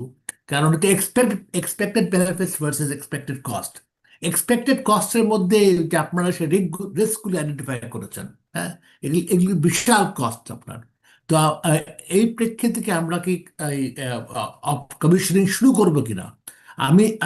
আমরা তো জানি, তো আমরা একটা সংকটের মধ্যে আছি, তবুও এটা অনেক বড় প্রশ্ন। Thank you. আচ্ছা, আমি খালি একটু বলতে চাই যে এটার উত্তরের জন্য আমি দুজনকেই প্ল্যাটফর্ম দিতে চাই, both doctor Shafiq and doctor Zayed. তো আমি ডক্টর শফিক প্রথমে বলুন, তারপরে I will come back to doctor Zahidul Hasan right after that. অল্প করে থ্যাংক ইউ। বলবেন। আমার মনে হয় এটা ডক্টর জাহিদুল হাসান সাহেব ভালো বলতে পারবেন, কারণ প্রি অর্থাৎ মিশনের যে সেফটি ফিচার্স এর বলা আছে এবং বেসিকলি যে সেফটি কালচার, আমার কথা হলো একটাই যে সেফটি খুবই কনসার্নিং ইস্যু। সেফটি কালচার হলো everything, safety culture is everything. তো সেফটি কালচার তো আইএ অ্যাসেসমেন্ট করছে প্রি অর্থাৎ মিশনে, নিজেরাও কিন্তু অ্যাসেসমেন্ট করা যায় ভলান্টারিলি। কিভাবে? অনেক মেথড আছে, আইএ গাইডলাইন আছে কি সেফটি কালচার এনশিওর করা যায়। এটা রেগুলেটরি বডি তো সেফটি কালচার অ্যাসেসমেন্ট করা প্রয়োজন, বাংলাদেশ অ্যাটমিক এনার্জি কমিশনও প্রয়োজন, এবং এনপিসিএবল তো রেগুলার পিরিয়ডিক্যালি প্রয়োজন। তাদের স্টাফদের মধ্যে কি ধরনের ধারণা আছে, কি ল্যাবস আছে, কি চ্যালেঞ্জ আছে, কি অ্যাড্রেস আছে, কার নলেজ কম, কার লিডারশিপ কম বেশি, কি কোনো গ্রিভেন্স আছে কিনা, কোনো প্রবলেম আছে কিনা। প্রি অর্থাৎ তো আইএর দ্বারা একটা ইন্টারন্যাশনাল কমিটি তৈরি হয় এবং তারা কতগুলো প্রবলেমকে অ্যাড্রেস করে তারা রিকমেন্ডেশন করে। এগুলো কিন্তু বাস্তবায়ন করে কি করে না সেগুলি কিন্তু তারা আসলে পুরো দেখে না। এটা কান্ট্রি রেসপন্সিবিলিটি, সেফটি ইস্যুটা টোটালি কান্ট্রি রেসপন্সিবিলিটি। আর আপনাকে আমি স্পষ্ট করে বলতে চাই, যেহেতু ধরনের প্রি অর্থাৎ মিশন, এগুলো যত মিশন হোক আইয়ার, এগুলি কিন্তু অ্যাডভাইজারি সার্ভিসেস। তার মানে আমরা যদি চাই তারা আসবে, তারা রিকমেন্ড করবে। আমরা যদি না চাই, না কখনো বলি, আসবে না। উন্নত দেশে কিন্তু এগুলো আইয়ের ধারাধার কাছে না। ওয়েস্টার্ন কান্ট্রিগুলো আইয়ার অ্যাডভাইজারি মিশনের সাথে খুব একটা ইস্যু না, কারণ তারা এত ডেভেলপ, তারা এত মানে culture of safety, culture of security তারা হাইলি এস্টাবলিশ। তারা জানে কিভাবে না এগুলোকে করতে হবে উইথ সেফটি কমপ্লায়েন্সে। তো ইন দ্যাট কেস যে আমরা যদি developing country, first emerging country, ফার্স্টে আমরা এগুলো আসবো, দেখবো, জানবো। আমাদের নিজেদেরও করা উচিত সেফটি কালচার। তাহলে এই পর্যন্ত কমিশনে অথবা রেগুলেটরি বডিতে বা এনপিসিএবল নিজস্ব ক্ষমতায়, নিজস্ব ম্যানেজমেন্টে সেফটি কালচার কি কোন অ্যাসেসমেন্ট করেছে, দেখেছে কোথায় প্রবলেম আছে কি নাই, কিভাবে অ্যাড্রেস করতে হবে, সেটা খুবই গুরুত্বপূর্ণ। সেলফ স্টাডি করা, সেলফ করা যায়। Thank you. Let me go to doctor Zahidul Hasan, আপনার প্ল্যাটফর্ম। আপনি যদি আপনার ভিডিওটা খুলতে পারেন তাহলে ভালো হয় আসলে। Thank you, sir. I tried. I'm facing some problems. Anyway, I try my best to provide the answer. So the first questions, which is related to the pre-OSAT mission review. So yes, sir. When you conduct a mission anywhere, the team will provide some comments, some facts to you, and in the same time, they will provide some sort of recommendations. And in the same time, we have received some recommendations and some suggestions from the International Atomic Energy Commissions. That team was comprised, as was already I mentioned, with 8 countries citizens. So we have received this, and what did you do? We have received those comments, we eliminated those, and according to the pre-OSA team recommendations, that all sorts of eliminations action taken need to be supplied to the regulatory authority. And we have submitted all sorts of actions, what we have taken to eliminate those kind of facts, and we submitted those. And after careful review of those elimination, they have provided the comments, and at the same time, so if we successfully get, we will get the license. Otherwise, we will not get the license, and we will not get the permit to proceed with the fuel loading. This is one point. Another point is that pre-OSAT recommendations action plan, what we have taken, we submitted to the IEA. Just last week, we have submitted to the IEA. So IEA has the good communications with our regulatory body, and they had several meetings with our regulatory body to check the recommendation, what they have made and how we have eliminated. This is the questions, I think, that what he asked to us. So if we fail, we will not get the permit to proceed with the fuel loading. Another part, Dr. Shafiq, he has asked, before going to Dr. Shafiq, what is the question, Dr. Shafiq, you have asked? So could you please, once again? No, I have no questions. I just answered about the safety issues. That's it. উনি I have no Yes, question. Dr. Yeah. Shafiq has provided the safety, that whether we have assessed our safety culture or not. So you have raised this issue. Very good questions. And thank you very much for your excellent presentations. So I'd like to share with that, in my slide, I showed you that we conducted 5 inspections. One of them inspection is the self-inspection, and it was very comprehensive internal inspection, self-inspection. And when we proceeded with that self-inspection, we invited the Russian operators. And Russian operators, they joined with us, and together with the Russian operators, and at the same time, so we conducted that inspection, and we identified our problems. And that problems, number of problems is very good, and we try to resolve those. And at the same time, we submitted all the self-inspection report which we conducted by the Russian operator and by us, we submitted to the regulatory authority. So without submitting all those, and if we fail to eliminate this, we will not get the permit from the regulatory body. Thank you very much. And at the same time, I want to add some comments which has raised by Dr. Shafi. I want to give that, yes, we have, yes, I think that there are some misspells there. According to the grid code, so frequency 49.50.5, so we can operate the nuclear power plant under that frequency range. And we discuss this issue with our BPDB, and we provided that what kind of spinning reserve need to be reserved. That BPDB has already they have a great concern about this. They worked a lot in order to address and in order to take, and they have PGCB had constructed the grid lines, and we have grid lines, we have the evacuation plan, and when we will start the evacuation, we hope that we will successfully evacuate our power to the grid. Thank you very much. Thank you. আমি খালি বলে রাখি এখানে এরপর doctor Khalek, তারপরে doctor Badruzzaman এবং তারপরে doctor Tanvir, 3 জনে আসছেন। আমি খালি একটু সংক্ষিপ্তভাবে বলি, ওনারা যে কথা বলছেন যে গ্রিড পাওয়ারটা আবার not under the পারভিউ of the nuclear operators, এটা ভিন্নভাবে হচ্ছে আর কি, পাওয়ার ডেভেলপমেন্ট বোর্ড হেন তেন। So I think there is this, ওনারা যেটা বলছিলেন আর কি, যে যদি পাওয়ার ফ্লাকচুয়েশন হয় এখানে কিংবা অন্য গ্রিড যদি না নিতে পারে তাহলে স্পিনিং রিজার্ভ ইত্যাদি। So these are kind of very core points. যখন দুটা এন্টিটি আসে মানে মিলিত হয় এবং সেইখানে তাদের মধ্যে আবার সাযুজ্য আছে কিনা, দ্যাটস অ্যানাদার পয়েন্ট, মানে সেটাই আর কি। So this is kind of a quite technical at that point. ঠিক আছে, থ্যাংক ইউ। আমি বলবো ডক্টর খালেককে, please go ahead. Thank you Dipen. আজকের ওয়েবিনার আমাদের ওয়ান অফ দ্য বেস্ট মানে webinars in the sense of attendance. হ্যাঁ, আমাদের 50 পিপল ছিল। সেই কথা আমি দু একটা শুধু কনসার্ন আমি একটু রেজ করতে চাই কস্টের ব্যাপারে। কস্ট যেটা বলা হচ্ছে এটা আসলে হচ্ছে যে পৃথিবীর অনেক দেশের তুলনাতেই অনেক বেশি এবং আরও নতুন করে টাকা চাওয়া হচ্ছে এসব। এটা আলোচনায় আসে নাই। আর ডক্টর বদরুজ্জামান ভাই 10 মাইল এক্সক্লুশন জোনের কথা তুলিয়েছিলেন এবং হচ্ছে 1 মিলিয়ন লোকের ইভাকুয়েশন। সেই কোশ্চেনগুলো সেভাবে অ্যাড্রেস করা হয়নি। 1 মিলিয়ন লোক অন পেপার বলা যায় যে আমরা রেডি 1 মিলিয়ন লোককে ইভাকুয়েট করার জন্য, যেটা ডক্টর জাহেদ সাহেব বলছেন, কিন্তু আদৌ কি এটা সম্ভব কিনা। আরেকটা হচ্ছে যে আমি যেহেতু ওয়াটার রিসোর্সেস নিয়ে কাজ করি, আমি দেখলাম যে ফ্লাডিং যে ইয়েটা ধরা হয়েছে 100 ইয়ার ফ্লাডকে ওরা কনসিডারেশনে নিয়েছে, 0.01% ফ্লাড। কিন্তু আমরা জানি যে ক্লাইমেট চেঞ্জের জন্য যেগুলি use to be 100 year floods, এগুলি এখন 30 ইয়ার 20 ইয়ার ফ্লাডে পরিণত হয়েছে। এরকম সিচুয়েশন বাংলাদেশ খুব ওয়াটার রিলেটেড কান্ট্রি, এখানে 500 বছরের যদি ফ্লাডিং কন্ডিশন ইয়েতে নেওয়া হতো কি বলে আমলে, তাহলে অনেক ভালো হতো বলে আমার ধারণা। 100 ইয়ার ফ্লাড জোন এনাফ না। ব্ল্যাকআউটের কথা দীপেন অলরেডি বলেছে, আমি আর রিপিট করলাম না, যে ব্ল্যাকআউট হয়ে গেলে যে সমস্যাটা হবে এটা নিয়ে আমি অনেক আলোচনা দেখেছি ফেসবুকে।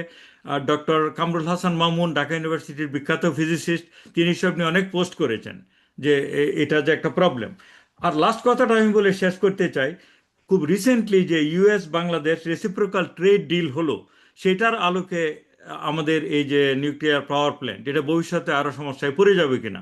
ইনফ্যাক্ট ইউএস তো এক ধরনের স্যাংশনই দিয়ে রেখেছে যে পৃথিবীর অন্য জায়গা থেকে এইসব জিনিস কিনা টিনা যাবে না, যদিও যেগুলি এক্সিস্টিং এগুলি করা রেয়াত দিচ্ছে। কিন্তু এটা খুব কনসার্নিং আমার কাছে মনে হয়, US Bangladesh reciprocal trade deal, এটা ভবিষ্যতে গিয়ে আমাদের এইসব প্ল্যান্টের কি অবস্থা দাঁড়াবে। অনেকগুলি প্রশ্ন তুললাম। Thank you. দীপেন, তুমি মিউট।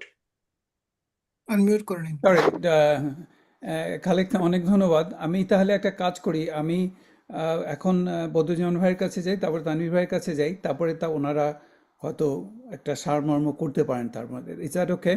হ্যাঁ, তাহলে Yeah, দ্যাটস ফাইন। আমি এটা শুধু বলবো, প্রশ্নগুলি শুনি, বিকজ আমি তো I told you, requested that at the end I have a slide that I want to show with my recommendations.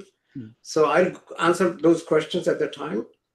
And I also comment on the role of IAEA. I am one of the consultants. বুড়ো হলে যা হয়, কাজ বাদ দিয়ে কনসাল্টিংই করি। So I have some comments on that, but I'll come to that later. So let people ask questions. আচ্ছা, আমার মনে হয় আমরা এর পরেও দেখাতে পারি আর কি, আমাদের এই প্রশ্নোত্তর পর্বটা শেষ হলে আমি যখন চ্যাট বক্সে কমেন্টগুলো আমি পড়তে এসেছি তখন দেখাতে পারেন বদরুজ্জামান ভাই ওই সময়টাতে। হ্যাঁ, আচ্ছা, তাই ঠিক আছে। হ্যাঁ, তানভীর ভাই বলুন। আমার কিছু প্রশ্ন খালেক বলে ফেলেছে, মানে আমারও একই প্রশ্ন ছিল। আর একটা জিনিস ব্যাপার হচ্ছে যে ধরেন আমরা যেভাবে অপারেট করি একটা অর্গানাইজেশনে, যদি ইনসেন্টিভ থাকে লোকজনের যে ধামাচাপা দেওয়ার, এটা হতে পারে যে কেউ কোথাও একটু নেগলিজেন্স হয়েছে তো সেটা ধামাচাপা দিয়ে দিল। তো এরকম সেফটি ম্যাটার স্মল জিনিস, হয়তো এই ডিজেল আনার কিসের মানে কুলিং সিস্টেমের জন্য ব্যাকআপ পাওয়ার সিস্টেমে ডিজেল, সাউথ এই পয়েন্টটা বলেছে যে ডিজেলগুলা কেউ চুরি করে নিয়ে গেছে, কুলিং সিস্টেমের কি নাই। তো এইগুলা হয়তো অনেক দিন লাগছে না, কারণ অনেক দিন ভালোভাবে চলছে। তো we become very comfortable with it, এতদিনে কিছু হলো না। তো এরকম সিস্টেম যে কন্টিনিউয়াসলি এটাকে মনিটর করার জন্য you need a separate set of people যারা ওই সেফটিতে শুধু, they are not connected to the other set যারা টেকনিক্যালি অপারেট করছে, not operators, but you need another set of monitors. মানে অন্য এরকম স্ট্রাকচার আছে কিনা, মানে I am not talking about IAEA, কারণ ওগুলা বড় agency, if you have problems government calls them up and then they check. But I'm talking about continuously observation. এরকম কোনো সিস্টেম আছে কিনা?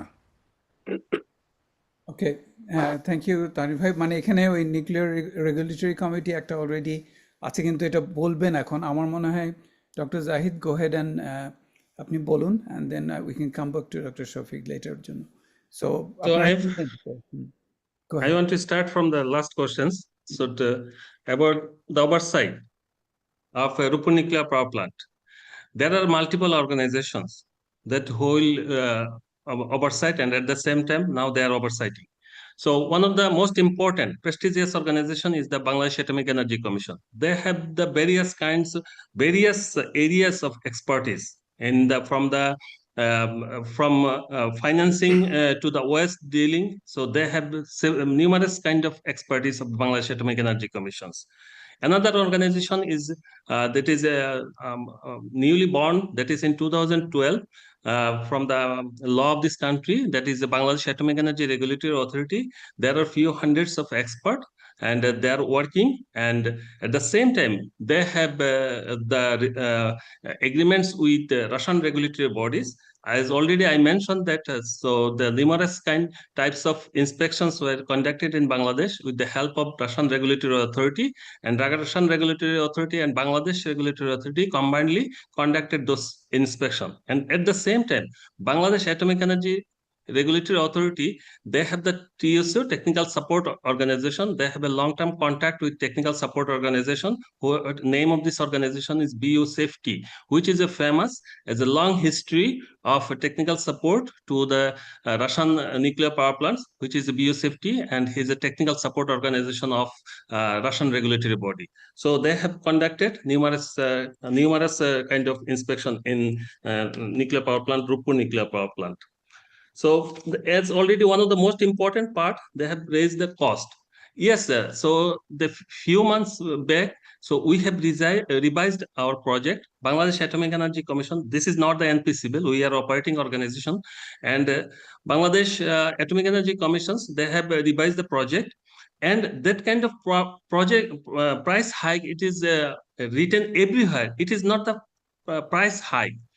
Already I told you that this contract between Bangladesh Atomic Energy Commission and Russian Atoms to Export Construction Company, that contract was firm and fixed contract, not a single dollar raised, but the dollar price increased. So that's why we are telling that the project cost is increased. So after 10 years, if a dollar to exchange ratio, if the dollar and the exchange ratio has changed, then you can tell that yes, the Bangladeshi taka, the project cost is increased. No, project cost is fixed, and it will fix till the end of the construction, up to the provisional takeover and up to the final takeover of the plant. Thank you very much. দীপেন্দা, শুধু আপনাকে মনে করিয়ে দিচ্ছি আরো দুটো হাত আছে, doctor Nazrul Islam এবং মোশাহিদুল সুলতানা। আমি একটা কুইক জিনিস জিজ্ঞেস করি, এটা পরে উত্তর দিতে পারেন প্রফেসর শফিকুল ইসলামের কাছে।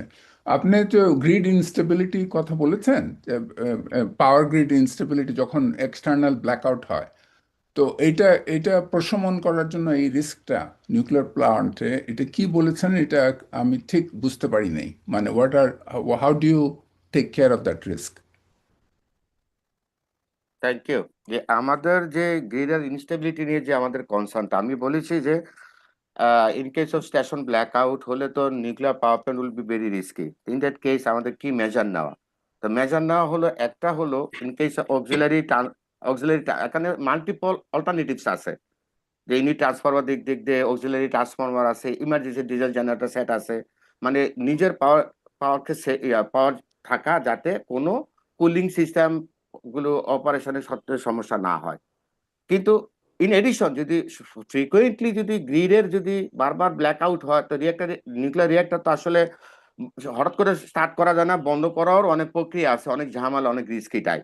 তাহলে আমরা চাই না যে গ্রিড যাতে কোনো না হয়, ইনস্টেবিলিটি না হয়। তাহলে কি করা যায়, যে ভোল্টেজ এন্ড কারেন্ট যাতে স্টেবিলিটি কত পার্সেন্টের মধ্যে ইন্টারন্যাশনাল প্র্যাকটিস আছে, যে 49, ধরুন 49 to 50 হার্ট যদি হয়, ভোল্টেজ +-5%, তাহলে এটা যদি না হয়, যে পাওয়ার আমাদের ডিমান্ড এত ভেরিয়েশন হয় সিজনাল বিভিন্ন ধরনের, তার মানে এর মধ্যে অনেক ধরনের ইস্যুস তৈরি হয়, যে ফ্রিকোয়েন্সি চেঞ্জ হওয়া, তাহলে একটা এই রূপপুরের সাথে সবসময় আনইন্টারাপ্ট রাখার জন্য, তাহলে যদি গ্রিডকে স্টেবল করার জন্য, তাহলে কি করতে হবে? আমাদের হলো একটা স্পিনিং রিজার্ভ রাখতে হবে।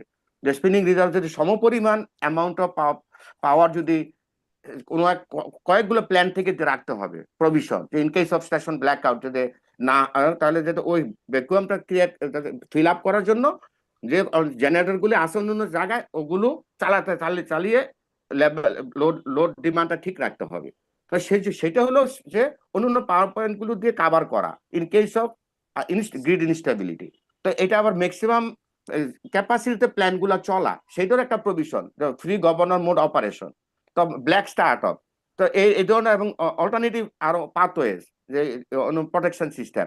তো এই বিষয়গুলো কিন্তু পাওয়ার গ্রিড কোম্পানি বাংলাদেশ এটাকে অ্যাড্রেস করার জন্যই কিন্তু কাজগুলি করছে, এবং আমরা এগুলি নিয়ে আলোচনা করতেছি অনেক বেশি ইস্যুকে, যেহেতু আমাদের গ্রিড ভার্নারেবল। তো আমাদের তো আসলে উন্নত দেশের মতো গ্রিড না, আমাদের পাওয়ার ডিমান্ড অলমোস্ট আমাদের সেম থাকে। আমাদের শীতকালে প্রায় 7,000-6,000 মেগাওয়াট হয়, এখন আমাদের দরকার কিছুদিন পর হলো 16,000-17,000 মেগাওয়াট। তাহলে এই যে ব্যালেন্সটা কথা, তাহলে হঠাৎ করে কমে গেলে তাহলে এটাতে কিভাবে গ্রিডকে মেনটেন করবে, স্টেবল করবে? তাহলে এটাকে অনুযায়ী চালাইয়া তাহলে কোথা থেকে পাওয়ার আনতে করবে, সেই বিষয়গুলো অ্যাড্রেস করা হচ্ছে। তা এখানে জন্য evacuation line 230 KV, 400 KV line Rooppur to, দেখেন রূপপুর থেকে ঢাকা আমিনবাজার পর্যন্ত লাইন আসে, তারপর হলো ধামরাই লাইন আসতেছে, বগুড়া গেছে, গোপালগঞ্জে গেছে, যাতে ওটা সবসময় বিভিন্ন ওয়েতে পাওয়ারটা ইভাকুয়েট করতে পারে, যাতে তাকে বন্ধ না করতে হয়। যে কোনো যেখানে high load consuming areas, for example Dhaka city, Gazipur, Dhamrai, Dhaka, huge load consuming, যদি 5,000 মেগাওয়াট হয় ঢাকাতে কিন্তু কনজিউম হবে, তো লোড কিন্তু ঢাকা থেকে আনতে হবে। তো এই কারণেই ওই লাইনগুলো তৈরি হচ্ছে, ওভার দ্য যমুনা ক্রসিং অথবা পদ্মা ক্রসিং। তো পদ্মা ক্রসিং এর লাইনগুলো অলরেডি কমপ্লিটেড হয়ে গেছে এতটুকু আমি জানি। যমুনা ক্রসিং এর যেটা নিয়ে ভেড়ামারা আরে ধামরাই এবং আমিনবাজার আসবে, এটা কিছুটা ইনকমপ্লিট আছে, কিন্তু এখনকার যে ট্রায়াল অপারেশনের জন্য যে ইভ্যাকুয়েশনের লাইন দরকার is ready, because 230 KV for Rooppur to Gopalganj, Rooppur to Bogura, Rooppur to Bheramara, এই সমস্ত লাইনগুলো মোটামুটি রেডি আছে। এখন এটা কোনো গ্রিডের কোনো আসলে এমন এই মুহূর্তে আমরা কোনো সমস্যা দেখতে পাচ্ছি না। আমাদের মেন যে একটা কষ্টের কথা বললেন আপনারা, যে যেটা এই প্রশ্নটা আমি যদি বলছি, আমি একটা প্রসঙ্গক্রমে আসছি। Project cost, total fixed cost fine, এটা বাড়বে না, কিন্তু ডলারের যেই পরিমাণ দেখেন, যখন এটা শুরু করেছিল তখন কিন্তু এক্সচেঞ্জ রেট ছিল 80 টাকা, এখন এক্সচেঞ্জ রেট কিন্তু 122 টাকা। আমি কালকে জানি না যে কালকে এক্সচেঞ্জ রেট কত হবে। তাহলে এই যে ইনফ্লেশন কারণে যে আমাদের দেখেন পার ইউনিট জেনারেশন কস্ট 2020 সালে ছিল 5 টাকা, এখন হয়ে গেছে 12 টাকা। তার মানে only plant level cost, system level cost কিন্তু ইভ্যাকুয়েশন কস্ট আমি বাদ দিছি। তাহলে মানে কি, যে এই যে দেরি হচ্ছে, যে 2022 সালে হওয়ার কথা, 2023 সালে হওয়ার কথা ছিল, এরকম অনেকগুলো ডেডলাইন গেছে।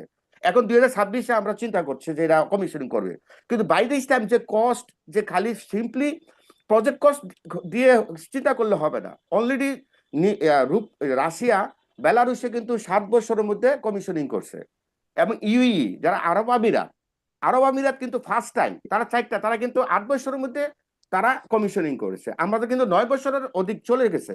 তার মানে এই যে দেরি হচ্ছে সাপ্লাই চেইনে, দ্যাট মিনস ইউক্রেন ওয়ার হোক, যাই হোক, অন্য কিছু হোক, বিভিন্ন কারণে ফিক্সড কস্ট হলো, আমরা কিন্তু অনেক অর্থনৈতিকভাবে ঝুঁকিতে পড়ে যাচ্ছি, কারণ ইনফ্লেশন কারণে মেশিনের ডেপ্রিসিয়েশন কস্ট, তারপরে মনে করেন এই যে আমাদের জ্বালানি, যদি এটা চালু হতো, জ্বালানি আমদানি করতে হতো না, আমাদের ম্যান পাওয়ারকে তাদের বেতন দিতে হচ্ছে। তার মানে যত দেরি হচ্ছে আমাদের ততই আমাদের লস হচ্ছে, আমাদের ডিরেক্ট বহু লসেস। আমরা এগিয়ে যাই। That is very important. জি, থ্যাংক ইউ। হ্যাঁ, এখন Dipen, excuse me, I have a thing, হ্যাঁ আমাকে একটু বলতে সুযোগ দিও। হ্যাঁ, তাহলে আপনি কি না, আমি আরো দুটো প্রশ্ন শুনতে চাই। আচ্ছা, এখানে আরো 3জন আছেন, যে নজরুল ভাই, মোসাদ্দেক সুলতানা আর ইরফান। হ্যাঁ, ওনাদের কথাগুলি শুনি। শুনে তারপর বলবেন না আপনি? এখন হ্যাঁ, তারপরে বলবো। আচ্ছা, তাহলে নজরুল ভাই, আমরা এখন একটু সংক্ষিপ্ত করে যাই, আমরা তো অলরেডি মানে 2 ঘন্টার বেশ উপরে। ভিডিও না দেখালে আমি স্পটলাইট করতে পারছি না, so that's up to you. বলুন। হ্যাঁ, নজরুল ভাই যদি ভিডিও দেখাতে পারেন তো ভালো হয়। হ্যাঁ, এবার দেখুন। আপনি আচ্ছা, আমি বলবো অল্প হ্যাঁ সময়। বলুন, বলুন।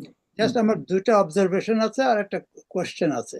এক নম্বর অবজারভেশনটা অলরেডি শফিকুল ইসলাম সাহেব বলে দিয়েছেন, সেটা হচ্ছে আমরা একটা শাঁখের খরাতের মধ্যে এখন আছি। শাঁখের খরাত আপনারা জানেন দুদিকেই কাটে।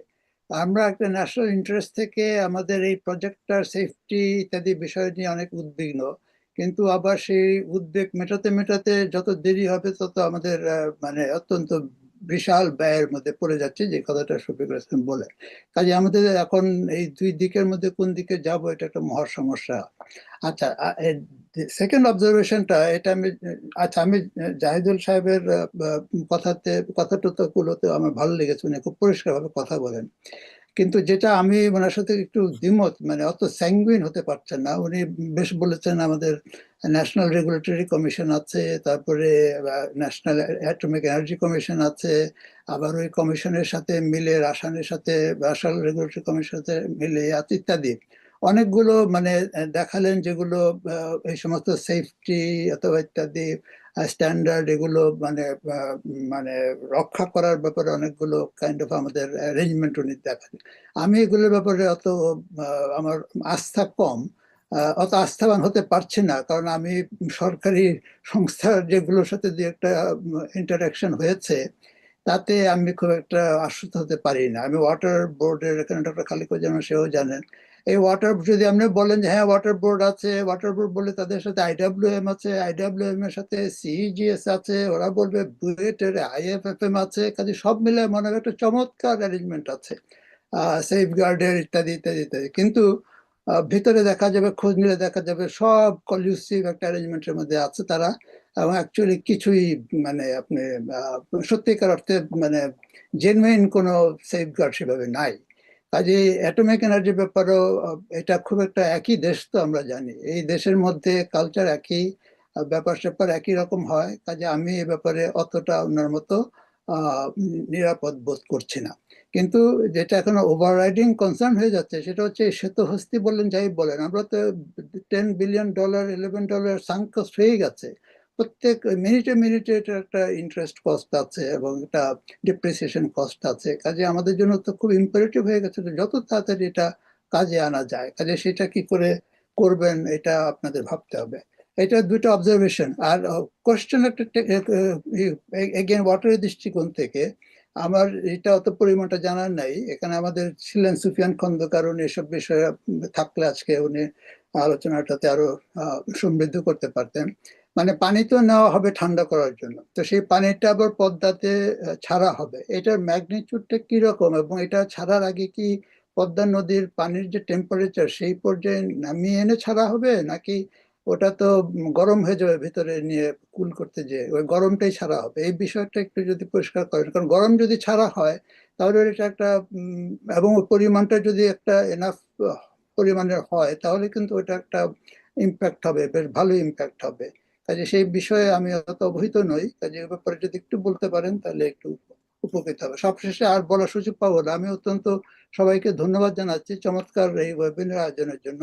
এবং এখানে জাহিদুল সাহেব এবং শফিকুল ইসলাম সাহেব তাদের যোগ দেওয়ার ফলে আলোচনাটা অনেক অর্থবহ হয়েছে। কারণ এখানে আমরা মানে যারা অ্যাকচুয়ালি পিডি প্রকল্প পরিচালক, তারপরে বাংলাদেশে যারা এগুলোর সাথে জড়িত তারা থাকাতে বিদেশি আমাদের যারা আছেন, যারা বাইরে অবস্থান করছেন, তাদের সাথে মিলে আলোচনাটা হওয়াতে একটা পূর্ণাঙ্গ আলোচনা হয়েছে। আমার মনে হয় যেটা ভালো। সবশেষে আমি বলবো এটা জাহিদুল ইসলাম সাহেবকে বলার জন্য যে আপনাদের পক্ষ থেকে আসলে আরো বেশি পাবলিক এনগেজমেন্ট হওয়া দরকার। মানে আপনাদের জনগণকে আরেকটু বেশি জানানো দরকার, জনগণকে আরেকটু ইনভলভ করা দরকার, কারণ জনগণ তেমন কিছুই জানে না। আমরা যারা এখানে আছি আমরা তুলনামূলক ভাবে একটু খোঁজ খবর রাখার চেষ্টা করি, কাজে আমরা কিছু তথ্য জানি, সাধারণ মানুষ তো আরো কিছু জানে না। কিন্তু এই $12 বিলিয়ন $15 বিলিয়ন কিন্তু সাধারণ মানুষের নামে খরচ করা হচ্ছে। কাজে তাদেরকে আপনাদের আরো অবহিত রাখা, কি হচ্ছে না হচ্ছে, কি উদ্বেগ হচ্ছে। আপনারা এতগুলো 6টা ইন্সপেকশন করেছেন, তাতে সব রিকমেন্ডেশন খুব কম এসছে, খুব ভালো হয়েছে ইত্যাদি, ভালো কথা। কিন্তু এগুলো তাহলে জানান সবাইকে এবং এগুলো একটু ট্রান্সপারেন্সি আনেন, তাহলে সেটা আমার মনে হয় যে ফিডব্যাক পাবেন এবং সেটা ভালো হবে। জনগণকে কনফিডেন্সে নিলে আপনাদের জন্য ভালো হবে। ধন্যবাদ। আমি বেনের সবাইকে ধন্যবাদ জানাচ্ছি এটার আয়োজন করার জন্য। Thank you doctor Nazrul Islam. আপনারা অনেকেই জানেন কি না জানি না, যে সবাই জানেন যে আসলে বেনের উনি প্রতিষ্ঠাতা। আহ, তো এখন দীপেন্দা, মাঝখানে শুধু একটি কথা বলি, ডক্টর মোহাম্মদ জাহেদুল হাসান, জাহিদের পুরো নাম। আমরা অনেকে ইসলাম ও বলছি, আচ্ছা, আমি ব্যাকবোর্ডে দেখা মোহাম্মদ, যাচ্ছে না। রাইট রাইট, আমি আচ্ছা, মোহাম্মদ, আমি তো জাহিদুল হাসানই বলছি, কারণ হ্যাঁ, ডক্টর নজরুল ভাইয়ের মোহাম্মদ জাহিদুল প্রশ্নের হাসান। উত্তর আছে কিনা, হ্যাঁ বলুন। হ্যাঁ, আমি কি মানে আমি এখানে যাওয়ার আগে উনি একটু যদি নোট করে রাখেন, ডক্টর জাহিদুল হাসান, মোহাম্মদ জাহিদুল হাসান, আমি ফিরে জি আসবো। স্যার। আপনি একটু আমরা এখন মোশাহেদা সুলতানের, ডক্টর সুলতানা আপনি বলুন, তারপরে আমি ইরফান ভাই, আমাদের ডক্টর ইরফান বলবেন, তারপরে we will kind of try to wrap up Badruzzaman ভাইয়ের উনি স্লাইড বা লাস্ট কমেন্ট দেখে, আর তারপরে আমি একটু চেষ্টা করব ভেরি ব্রিফলি চ্যাট বক্সের এটা অ্যাড্রেস করতে। হ্যাঁ, থ্যাংক ইউ, গো হেড। আমি একটু শর্ট বলি। এক নম্বর হচ্ছে, আপনারা জানেন যে যখন প্রথম ফুয়েল লোড করে ট্রাকটা যাচ্ছিল, সেটা রাস্তায় নষ্ট হয়ে গেল এবং রাস্তায় অনেকক্ষণ, প্রায় 2 ঘন্টা অন্যান্য যান চলাচল বন্ধ ছিল।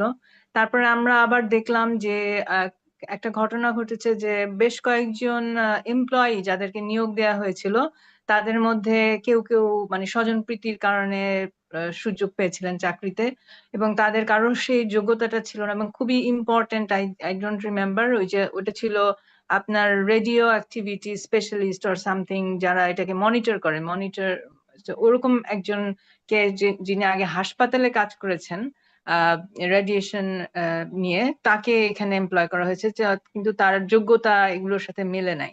তো আমরা না জানি না এরপরে কি হয়েছে। তো আমি এই কথাগুলো বললাম এই কারণে যে, ধরেন একটা অ্যাক্সিডেন্ট হয়, একটা ইরেগুলারিটি হয়, সেটা সম্পর্কে আমরা জানি না। তো একটা এনভায়রনমেন্টালিস্ট এবং বিশেষজ্ঞদের পক্ষ থেকে একটা সার্ভেইলেন্স টিম থাকতে পারে, যাদের কাজ হবে গিয়ে রেগুলার বেসিসে এই যে অনিয়মের অভিযোগগুলো আসছে, বিভিন্ন ধরনের অ্যাক্সিডেন্টের অভিযোগ আসছে, সেইগুলোকে কিভাবে আসলে সলভ করা হলো, সেটাকে একটা সার্ভেইলেন্সের মধ্যে, নজরদারির মধ্যে রাখার একটা সিস্টেম তৈরি করা যায় কিনা। এবং সেটা আসলে অফিসিয়াল হতে হবে, যেটার মধ্য দিয়ে এটাকে সব সময় একটা নজরদারির মধ্যে রাখা যায়। আচ্ছা, আর এটা ছাড়াও আমার আরেকটা প্রশ্ন ছিল যে, এই যে আহ, উম, যে ভলান্টারি ইভাকুয়েশন জোন, যেটা 3.2 কিলোমিটার রূপপুরের ক্ষেত্রে, এটা স্ট্যান্ডার্ড পৃথিবীর অন্যান্য দেশের ক্ষেত্রে, বা ইভেন আই থিঙ্ক যে অ্যাটমিক কমিশনের যে স্ট্যান্ডার্ড, সেটা অনুযায়ীও সেটা প্রায় 30 কিলোমিটার। তো এরকম এত বড় একটা আমরা রিস্ক নিচ্ছি, এবং আশেপাশে যে মানে সিকিউরিটি, সেফটি ইত্যাদির জন্য যা করা হচ্ছে, সেগুলো কি আমরা আসলে কেন এরকম একটা ঝুঁকি আমরা নিলাম, এটার পিছনে জাস্টিফিকেশনটা আসলে কি ছিল, এটা আমি এখন পর্যন্ত আসলে বুঝতে পারছি না। আর মানে থার্ড যেটা বলে শেষ করব, যে আমাদেরকে বলা হয় যে একটা সময় রাশিয়া এসে তাদের মানে আমার হ্যান্ড ওভার করে দিয়ে যাবে, বাংলাদেশ তারপর থেকে অপারেট করবে। তো এই যে বাংলাদেশের সক্ষমতা তৈরি হবে, এই যে গর্ব করা, আহ, এই বাংলাদেশের সক্ষমতাটা কি আদৌ তৈরি হবে, নাকি এটা এভাবেই চলতে থাকবে যে রাশাই আসলে এটা চালাবে, এবং আমরা তাদের সাথে থেকে সব সময় এই অপারেশনটা জাস্ট দেখে যাব? মানে এই সক্ষমতা তৈরির বিষয়টা যেটা বলা হয়েছে, সেটাও আমার কাছে খুবই একটা ফলস প্রমিস মনে হয়। তো এই সবকিছু মিলে আর কি আমার প্রশ্ন যে, আপনারা যারা এখানে যুক্ত আছেন, সচেতন নাগরিক এবং পরিবেশবিদ, আপনারা কি এরকম কিছু ভাবছেন কিনা যে এরকম কোনো নজরদারির একটা ক্ষেত্র বা একটা টিম তৈরি করা যায় কিনা, যারা রেগুলার বেসিসে এই কাজগুলো করবে? ধন্যবাদ। থ্যাংক ইউ ডক্টর সুলতানা, আসলে খুব গুরুত্বপূর্ণ প্রশ্ন। আমি এটা নিয়ে elaborate করতে এই না, এটা তো অনেকেরই প্রশ্ন আছে। আমি বদরুল ভাই কি এখন বলবেন, নাকি ইরফানকে বলার পরে দেব? আচ্ছা, ইরফান বলো। Allow me to provide the answer হ্যাঁ, these two জাহিদ ভাই, questions. একটা সেকেন্ড, আমি আপনার কাছে আসবো। এটা সবগুলো মিলিয়ে ডক্টর ইরফান প্রশ্ন করুক, আমি আপনাকে প্ল্যাটফর্ম দেবো, বদরুজ্জামান ভাই এবং আপনাকে একসাথেই প্ল্যাটফর্ম দেবো তখন। হ্যাঁ, একটু গো হেড ডক্টর ইরফান। জি, না আমার তো এখানে খুবই ভালো আলোচনা হলো, অনেক প্রশ্নই আছে, কিন্তু জাস্ট আমি একটা বিষয়ে আলোকপাত করব। শুধু সোজা প্রশ্নগুলো আগে বলে নিই, যেগুলো আসলে আমার মন্তব্যের মধ্যে আসবে না। যেমন ইভাকুয়েশনের ক্ষেত্রে আমার যেটা চিন্তা আর কি, যে ইভাকুয়েশনের কোনো ড্রিল হয়েছে কিনা, কিংবা হলে সেটা পাবলিকলি প্রচার হয়েছে কিনা, কারণ সেফটির ক্ষেত্রে কিন্তু পারসেপশনটা একটা বিশাল ব্যাপার। জনগণের কাছে যে এটা যে ঝুঁকি মুক্ত সে ধরনের কোনো পারসেপশন তৈরি করার কোনো অ্যাক্টিভ চেষ্টা হয়েছে কিনা, কিংবা গ্রিডের কথা হয়েছে যে গ্রিড এক্সপানশন হচ্ছে, যেহেতু লোড বাড়বে সেই এক্সপানশনের ক্ষেত্রে লেটেস্ট টেকনোলজি যেমন সেফটি গ্রিড, স্মার্ট গ্রিডের কথা এখন হচ্ছে, সেসব আসলে টেকনোলজি অ্যাভেল করার সুযোগ আছে, যেহেতু এখনই এক্সপান্ড করা হচ্ছে, সেগুলো নেওয়া হয়েছে কিনা। তো যা, কিন্তু যে প্রশ্নটা নিয়ে অনেকেই কথা বলছেন এবং অনেক আলাপ হচ্ছে, আমি সেটার দিকে একটু দৃষ্টিপাত করি। সেটা হচ্ছে যে কস্টের ব্যাপারটা। মানে হ্যাঁ, জাহিদ ঠিকই বলেছেন, ডক্টর জাহিদুল হাসান, যে ডলারের কস্ট তো বাড়েনি, হ্যাঁ, কিন্তু যেই নাম্বারগুলো আপনারা দিয়েছেন, প্রথমে একটা নাম্বার এসেছিল আমাদের ভিডিও ক্লিপে যেটা নিয়ন করেছে, যে 9 cent per kilowatt hour, which is about $90, তো সে পার মেগাওয়াট আওয়ার। তার কাছাকাছি একটি নাম্বার এখানে এসছে শফিক সাহেবের স্লাইডে, $84 পার মেগাওয়াট আওয়ার। এটা আপনারা টার্মটার সাথে হয়তো অনেকে পরিচিত নাও থাকতে পারেন, লেভেলাইজ cost of electricity.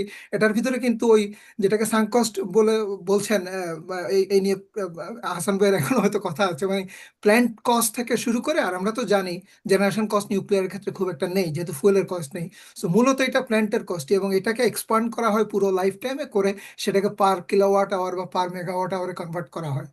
So Zahid সাহেব বলেছেন যে আমরা যেহেতু সেকেন্ড জেনারেশন, সেহেতু ওই ভারতের যেটা, এটা তো অনেক কম কস্ট ছিল, কিন্তু আমাদের কস্ট কাছাকাছি অন্যগুলো। কিন্তু আমি যদি আই এর নাম্বার যাই, যে পাশের যে ইয়েটা দেখছেন ব্রাউজার, এটা আসলে আই এর ওয়েবসাইটের, IAEA নয়, কিন্তু IEA, ওইসিটির যেটা এনার্জি পলিসি উইং, মধুজন ভাই তো ওনাদের জন্য কাজ করেন।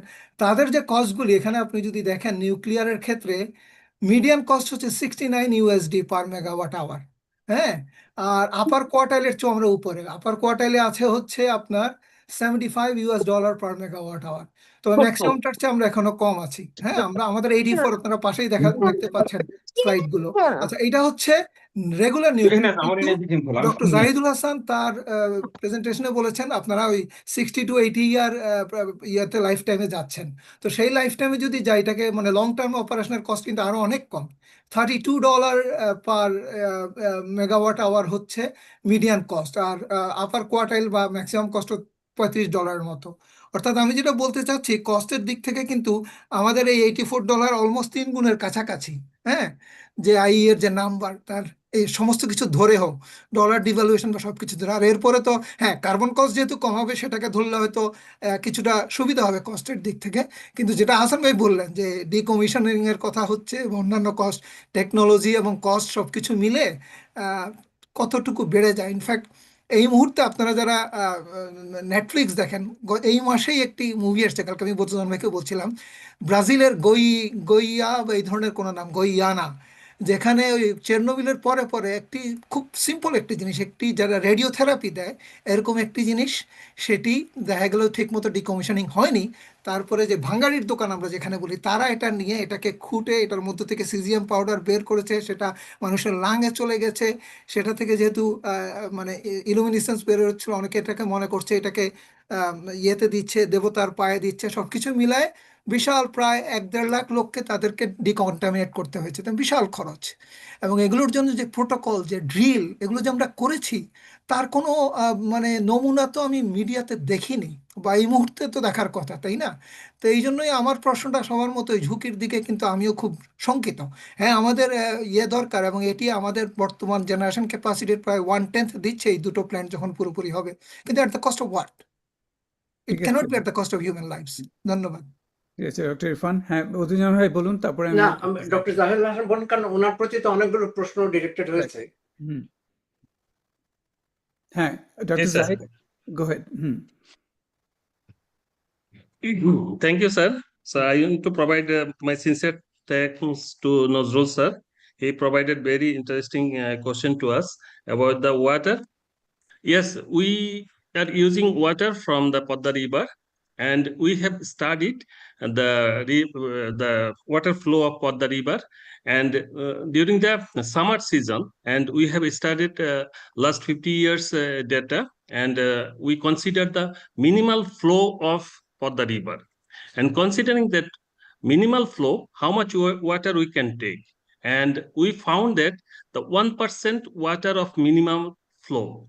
So at that time, we took that water, and using that water, we operate the nuclear power plant. And that makeup water will be only be extracted from the Podda River. That's why we have used 4 cooling tower.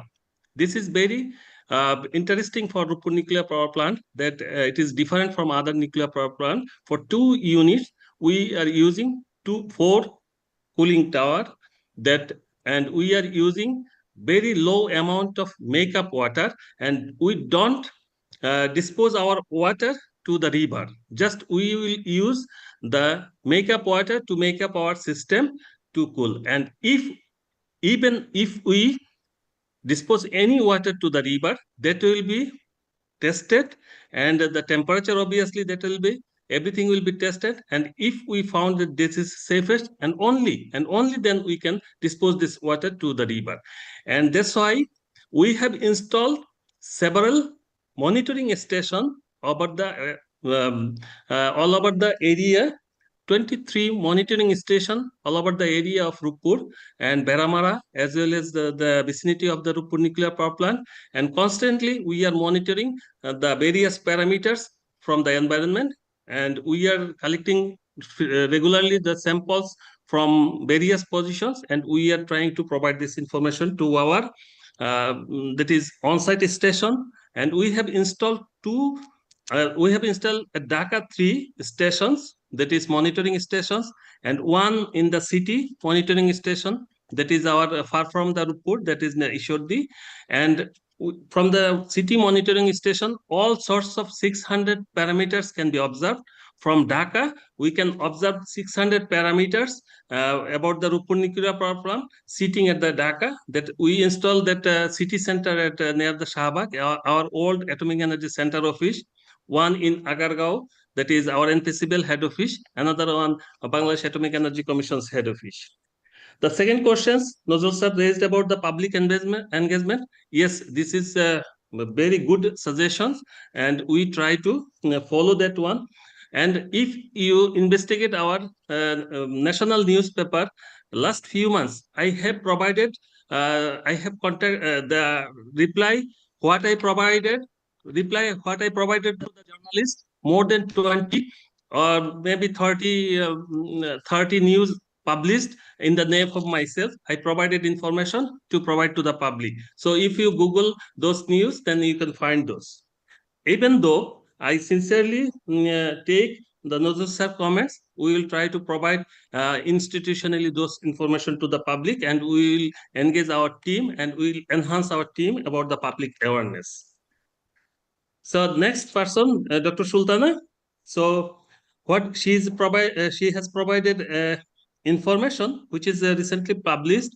So radiation, you understand that radiation is everywhere the same, even it is in the nuclear power plant or in the hospitals. So all sorts of radiation activities is the same. So the person what you have mentioned, she has more than 9 years experience to work with the radiation equipment.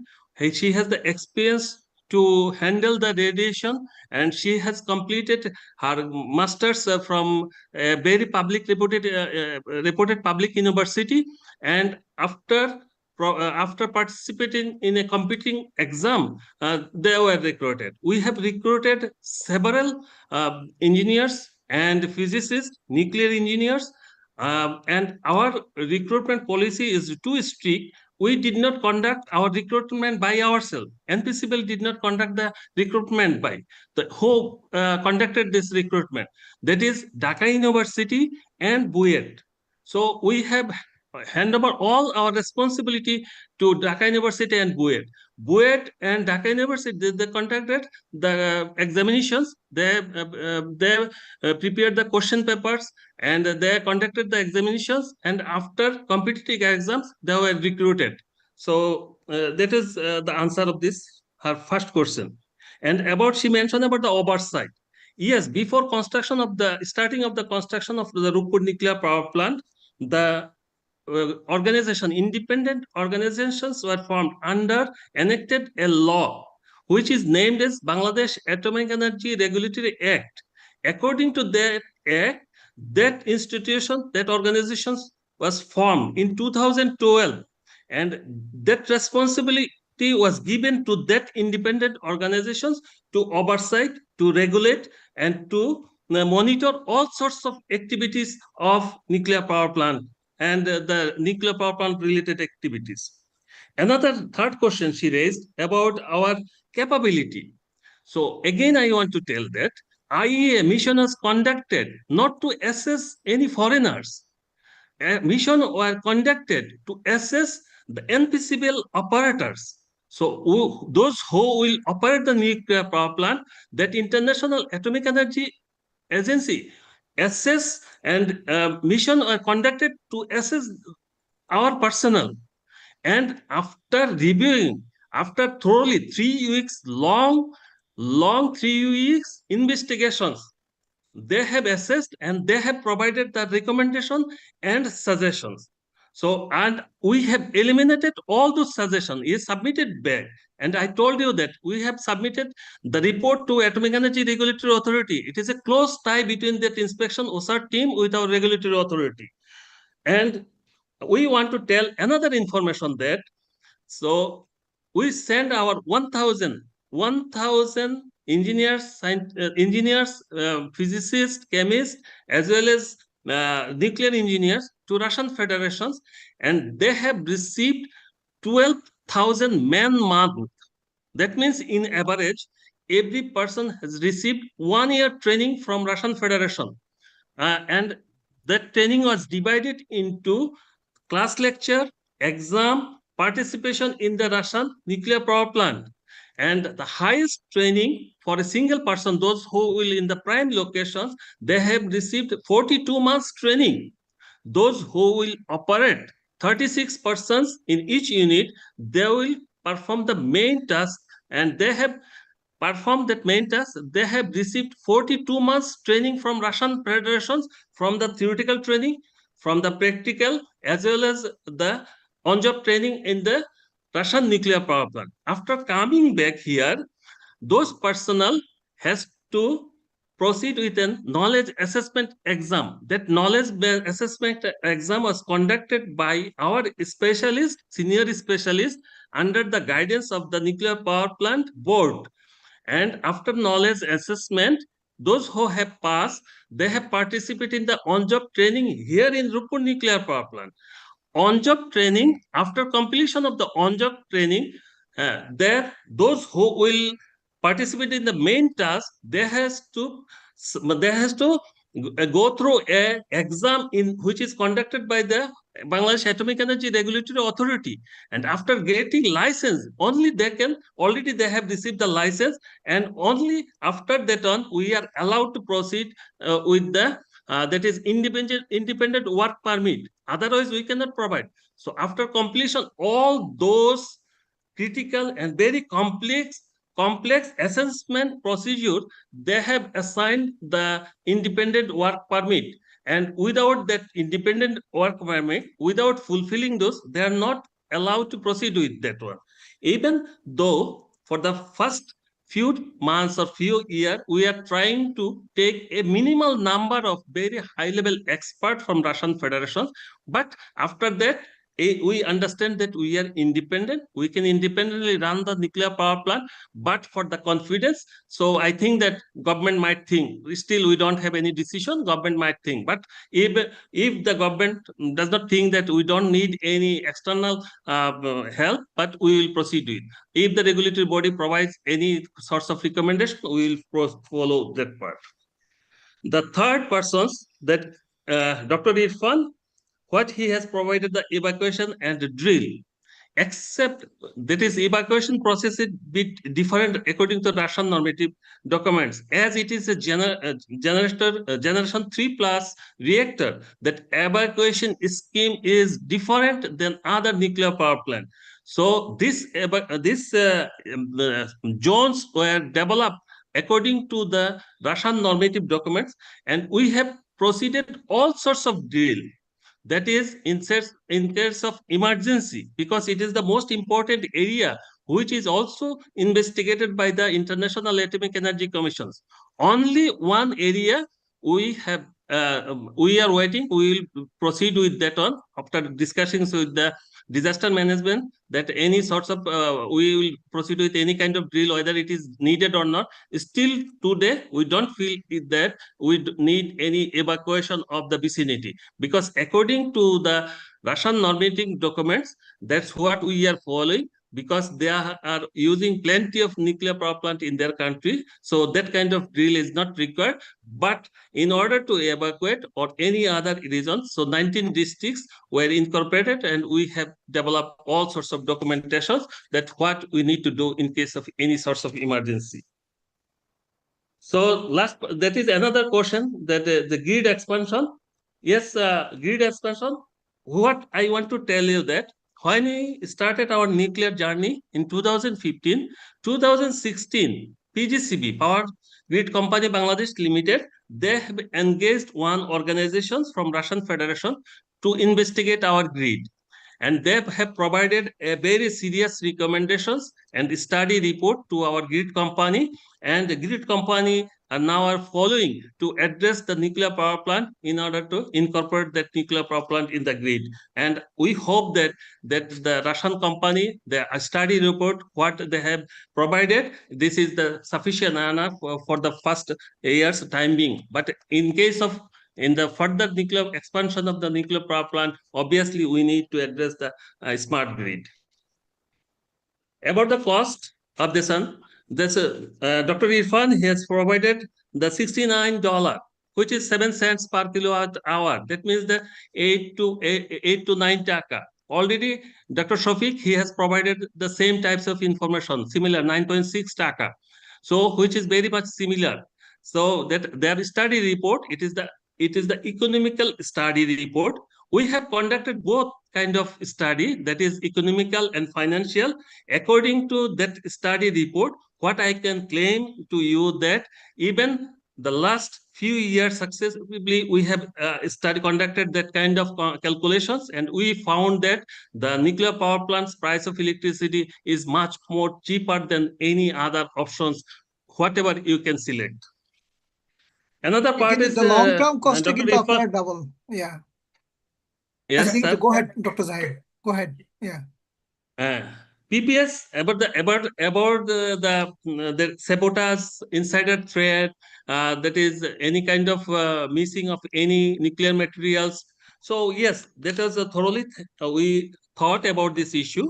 That's why we engaged Bangladesh Army to proceed with the physical protection system. The Bangladesh Army has contact with the Russian Federation. So they have a small contact with Russian Federation. They have built this physical protection system in Roopoor nuclear power plant. So Bangladesh Army, they are working with us, and we are very strong collaboration with the Army, and we hope that that kind of situation never will happen. But obviously, we have to be very cautious. We have to address all this. So we cannot say that that kind of never be happen, but sometimes might happen. But we know that we are trying to address all those issues, and we are trying to we can hope that that kind of situation might not be happen. Thank you, Dr. Zaid Hassan. So any other issue? So if we have to wrap this up gradually. Okay, thank you very much, sir. Thank you for Thank you very much, sir. আমি Dr. Bodiuzzamane will take the এখন মানে stage, তারপরে আমি মানে already আমাদের প্রায় 3 ঘন্টা হতে চললো আর কি। So we'll try to finish it within 3 hours at least. So বদুঞ্জয় ভাই, go ahead, আপনার একটা স্লাইডও আছে। আমি জাস্ট একটু বলতে চাচ্ছিলাম যে পরিবেশে তাপমাত্রার বিষয়, যেটা নিয়ে আপনারা অনেকে আলোচনা করেছেন বা এটা জানা প্রয়োজন। আসলে এখানে একটা মিসপারসেপশন তৈরি হয়। আমি নিয়ারবাই রেসিডেন্টের সাথে আলোচনা করলাম, অনেকভাবে এঙ্গেজমেন্ট আছে আমার। তারা সবসময় মনে করে যে এখানে মনে অনেক তাপমাত্রা বৃদ্ধি পাবে এই নিউক্লিয়ার পাওয়ার প্ল্যান্ট হওয়ার ফলে।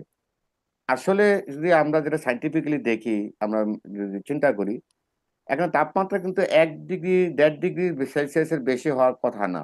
পানি তাপমাত্রা, পানি জানেন যে অল্প পরিমাণ ব্যবহার করা হয়, তারপরে যেই পরিমাণ পানি কুলিং সিস্টেমের জন্য এটাকে আবার রিজেক্ট করতে হবে, ওই পানি যদি পরেও, তাহলে আমরা দেখতে পাচ্ছি যে এটা ম্যাক্সিমাম 2 ডিগ্রি সেলসিয়াস পর্যন্ত বৃদ্ধি পেতে পারে। 2°C এবং এটা কতটুকু কনসার্ন হতে পারে যে জলজ প্রাণীর জন্য, ইকোসিস্টেমের জন্য, সেটা আমাদের স্টাডি করা কত প্রয়োজন। কিন্তু অনেকে মনে করে অনেক তাপমাত্রা বৃদ্ধি পেতে পারে, যেহেতু পদ্মা খুব বেশি পানি থাকে না, কিন্তু পানি কিন্তু কম বেশি যাবি। এটা খালি সব পানি, কোনো পানি পড়বে না এটা কিন্তু সত্য নয়, কারণ অনেক কুলিং সিস্টেম ওখানে আছে, যে পানিগুলো প্যাসিভ কুলিং সিস্টেম যেগুলো লাগে সেগুলো কিন্তু আলটিমেটলি প্রসেস করে যখন লাস্টে কিন্তু যাবেই কিছু, কিন্তু এতে তাপমাত্রা খুব বেশি বৃদ্ধি পাবে না, 1 থেকে 2°C মধ্যেই থাকবে। এটাই থাকার কথা সাইন্টিফিক্যালি। তো এটা আমার মনে হয় আপনাদের আলোচনার জন্য, যেটা একজন প্রশ্ন করেছিলেন আমি একটু বললাম। জি, থ্যাংক ইউ। করেছিলেন। থ্যাংক ইউ ডক্টর শফিক জয়েনের জন্য। বদরুজ্জামান ভাই, গো হেড। আচ্ছা, আমি তো ইচ্ছা করেই চুপ থাকলাম কারণ অনেকগুলো বিষয় এসছে এবং আই লার্নড এ লট। আমি ডক্টর জাহেদ এবং ডক্টর শফিককে অনেক ধন্যবাদ আপগ্রেডিং মি। তো সবকিছু শুনে কিন্তু আমার কনসার্ন যায়নি। আমি বলছি কেন। একটা হচ্ছে অর্গানাইজেশনাল ইস্যু। আমরা বলছি আমাদের রসট্রম আছে, বিয়ে বাড়ি আছে, অমুক আছে, তমুক আছে। These organizations are all connected. They are not separate. আমি আমেরিকার কথা বলি, যখন আমি এই দেশে প্রথম নিউক্লিয়ার পড়ি তখন অ্যাটমিক এনার্জি কমিশন ছিল, এখন সেটা নেই। Atomic Energy Commission was broken up into the Department of Energy and Nuclear Regulatory Commission. The concern was the AEC was promoting nuclear power and AEC was also regulating nuclear power. So সেই জন্যই Department of Energy became the promoter and Nuclear Regulatory Commission became the regulator, completely separate. In fact, আমি যখন nuclear ইন্ডাস্ট্রিতে কাজ করতাম, যেখানে plan design করতে, আমাদের সেখানে আমি I used to work for a vendor যারা প্ল্যান ডিজাইন করতো। We could not socialise with the regulatory people. ওদের বাড়িতে দাওয়াত খাওয়া আমার নিষেধ ছিল, because we do not want to mix up. আমরা তো মানুষ, we can be influenced, and that's I don't see very separate connections. Connection থাকবে, but they are not separate, independent. So that's a very critical item. Evacuation plan. That is a big concern for me. এইটা nuclear accident হবে না, আমরা এত system করেছি, that is not enough. আমার মনে আছে যখন আমি গ্র্যাজুয়েট স্কুলে ছিলাম, MIT-র এক প্রফেসর বলেছিলেন নিউক্লিয়ার পাওয়ার প্ল্যান্ট অ্যাক্সিডেন্টের চান্স হচ্ছে 1 in a billion, 10 to the power minus 9. 3 Island accident তো হলো। So we cannot say that it a chance 0. In fact, Congress যখন হিয়ারিং হয়, they kept asking, is it 0? They said, no, it's 10 to the power minus 9. So I cannot get that as a 0. Accident হলে এটার mitigation কি হবে? I do not see any option. আপনারা ওই radiation যদি পদ্মা নদীতে যায়, you are going to affect millions of people. What is the mitigation for that? Power instability is a big issue, and Dr. Shafik এটার সম্বন্ধে আলোচনা করেছেন, and I thank you for that. পানির কথা, water temperature is a critical item. আমি বুঝছি যে এখানে অনেক কিছু করা হয়েছে যাতে এটা না হয়। আজ থেকে 3 বছর 4 বছর আগে ফ্রান্সের অনেকগুলো নিউক্লিয়ার প্ল্যান্ট করেছে নদীর উপরে। The water temperature was not enough to provide the water that is needed to cool the reactors. So they had to derate the power plants. আপনারা জানেন কিনা জানা, ইন্টারনেটে গেলে দেখবেন। ডক্টর আহসান একটা ইন্টারেস্টিং পয়েন্ট তুলেছেন, হ্যাঁ আমরা $13 বিলিয়ন খরচ করেছি, এখন আমাদেরকে চালু করতে হবে। একজন এখানে বললো যে আমাদের দেরি হচ্ছে, আরো টাকা খরচ হচ্ছে। This is small change if you cause a disaster costing $1 trillion. বাংলাদেশে অ্যাক্সিডেন্ট হলে এটা যদি আপনারা মিটিগেট করতে না পারেন, একটা দেশের বিরাট অংশ ধ্বংস হয়ে যাবে। I am telling you that. সুতরাং আমার সাজেশনগুলো, আমি স্লাইডটা দেখাবো না, please no additional nuclear plants, especially with the old technology. আমি শুনেছি আরেকটা হওয়ার প্ল্যান ছিল গত সরকারের। Even if it is Gen 3, I'm not going to go for that. Let's not do that. Yes, consider other nuclear options, safer options, but more than likely we should really look at non-nuclear alternatives, but carefully. We need to assure that the country has the capability to operate Roopoor safely, successfully, and cost effectively. At this point, I don't see that from the discussion I heard. So we need to set up a process. অনেকেই বলেছেন আমাদের ট্রান্সপারেন্সির কথা। Let's set up a process, maybe a consultative body, একজন suggest করেছেন সেটা, so that we can communicate to the public, to everybody, and have a reporting mechanism. We should explore if Bangladeshi diaspora, আমরা যারা বিদেশে আছি, can we partner with you? For example, ব্যাংকের এখানে কোনো রোল আছে কিনা to be a part of this process. I would request the Roopoor people to share with us their environmental impact assessment statement. আমি বহুবার চেয়েছি কিন্তু এটা পাইনি। I would like to see a copy of the evacuation plan, if there is one, so that we have a public discussion and have an outside assessment of this stuff. And as I said, I will explore with Ben leadership if Ben could or would or should help mediate this landscape. We trust. আমি Ronald রেগানকে ইয়ে করব, trust but verify. We need to verify what's going on. There is a lot of documents out there. I've tried to read all of them, and from today's discussion, I'm even more confused. Yes, we must grow domestic expertise, but the expertise doesn't grow just because you got a degree or you got 1,000 hours of training. It comes from doing. Okay. And finally, আমি বলবো যেটা একজন তুলেছেন, keep an eye on the Ukraine war. We are now relying on Russia for everything. And honestly, Russian track record has a lot to be desired if you look at other parts of the world. Chernobyl accident যখন হয়, nobody heard of the radioactivity release till Swedish monitors picked up the radiation leak. We cannot have that kind of intransparency. We have to be transparent. We're dealing with millions of lives here. So on the Ukraine war, Hungary has a plan they call PAC nuclear plant complex, all Russian designed and stuff.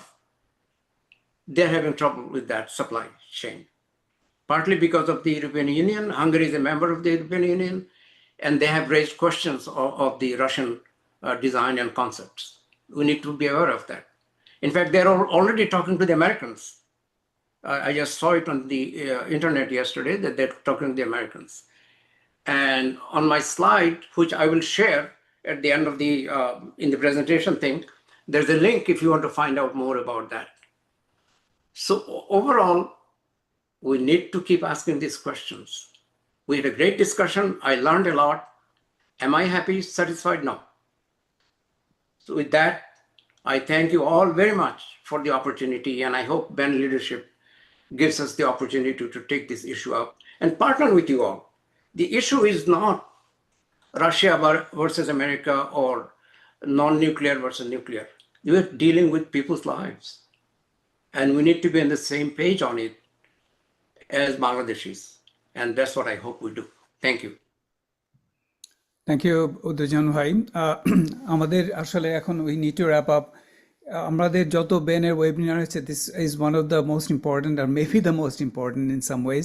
এরকম public engagement to come. I especially thank Dr. Mohammad Zaidul Hassan that he came forward and shared his expertise and what's the অনেক প্রশ্ন রয়ে গেছে যে future plan, যেখানে আহমেদ হাসান বারে বারে প্রশ্নটা করছেন যে what happens if it doesn't get certified or we are going for commissioning. আমি একটু দ্রুত পড়বো। কাল বদুজন ভাই, আপনাকে প্রশ্ন হচ্ছে যে আপনি কি স্লাইডটা দেখাবেন পরে নাকি আর দেখাবেন না? আমি এখন সময় নেই, তো আমি এটা I'll include it in the presentation. এবং সবাই এটা দেখবেন, it will be on the internet. Right. So what I want to do is that very quickly go through the, এখানে অনেকে অনেক কিছু লিখেছেন, যেটা আমার মনে হয় যে ডক্টর মোহাম্মদ জাহিদুল হাসান মানে এটা মাথায় রাখা আর কি, এবং ডক্টর শফিকুল ইসলাম, কারণ বেন যদি if you want to be engage with this will be all on the same boat. এখানে যেটা বৌদ্ধজন ভাই বলছিলেন আর কি, যে প্রতিপক্ষ তো ওভাবে নেই, আমাদের একসাথে কাজ করতে হবে, এবং আমরা দেখতে চাই যে how we can help also in the process.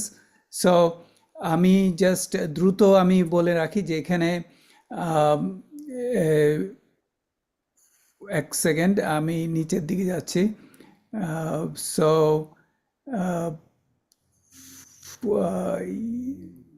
Sorry, এখানে আপনি কিছু নিচ থেকে পড়লে মনে হয় বেশি রেলেভেন্ট হবে, তাই, আচ্ছা না উত্তরটাও আমি সোজা সব হবে। মিলিয়ে আমার মনে হয় যে এখন এটা র্যাপ আপ করাটাই উচিত হবে, রাইট। বাংলাদেশের অনেক হয়ে কিছু গিয়েছে। পড়ুক খালিদ ভাই। আমি পেয়েছি, জাস্ট দ্রুত আমি বলি।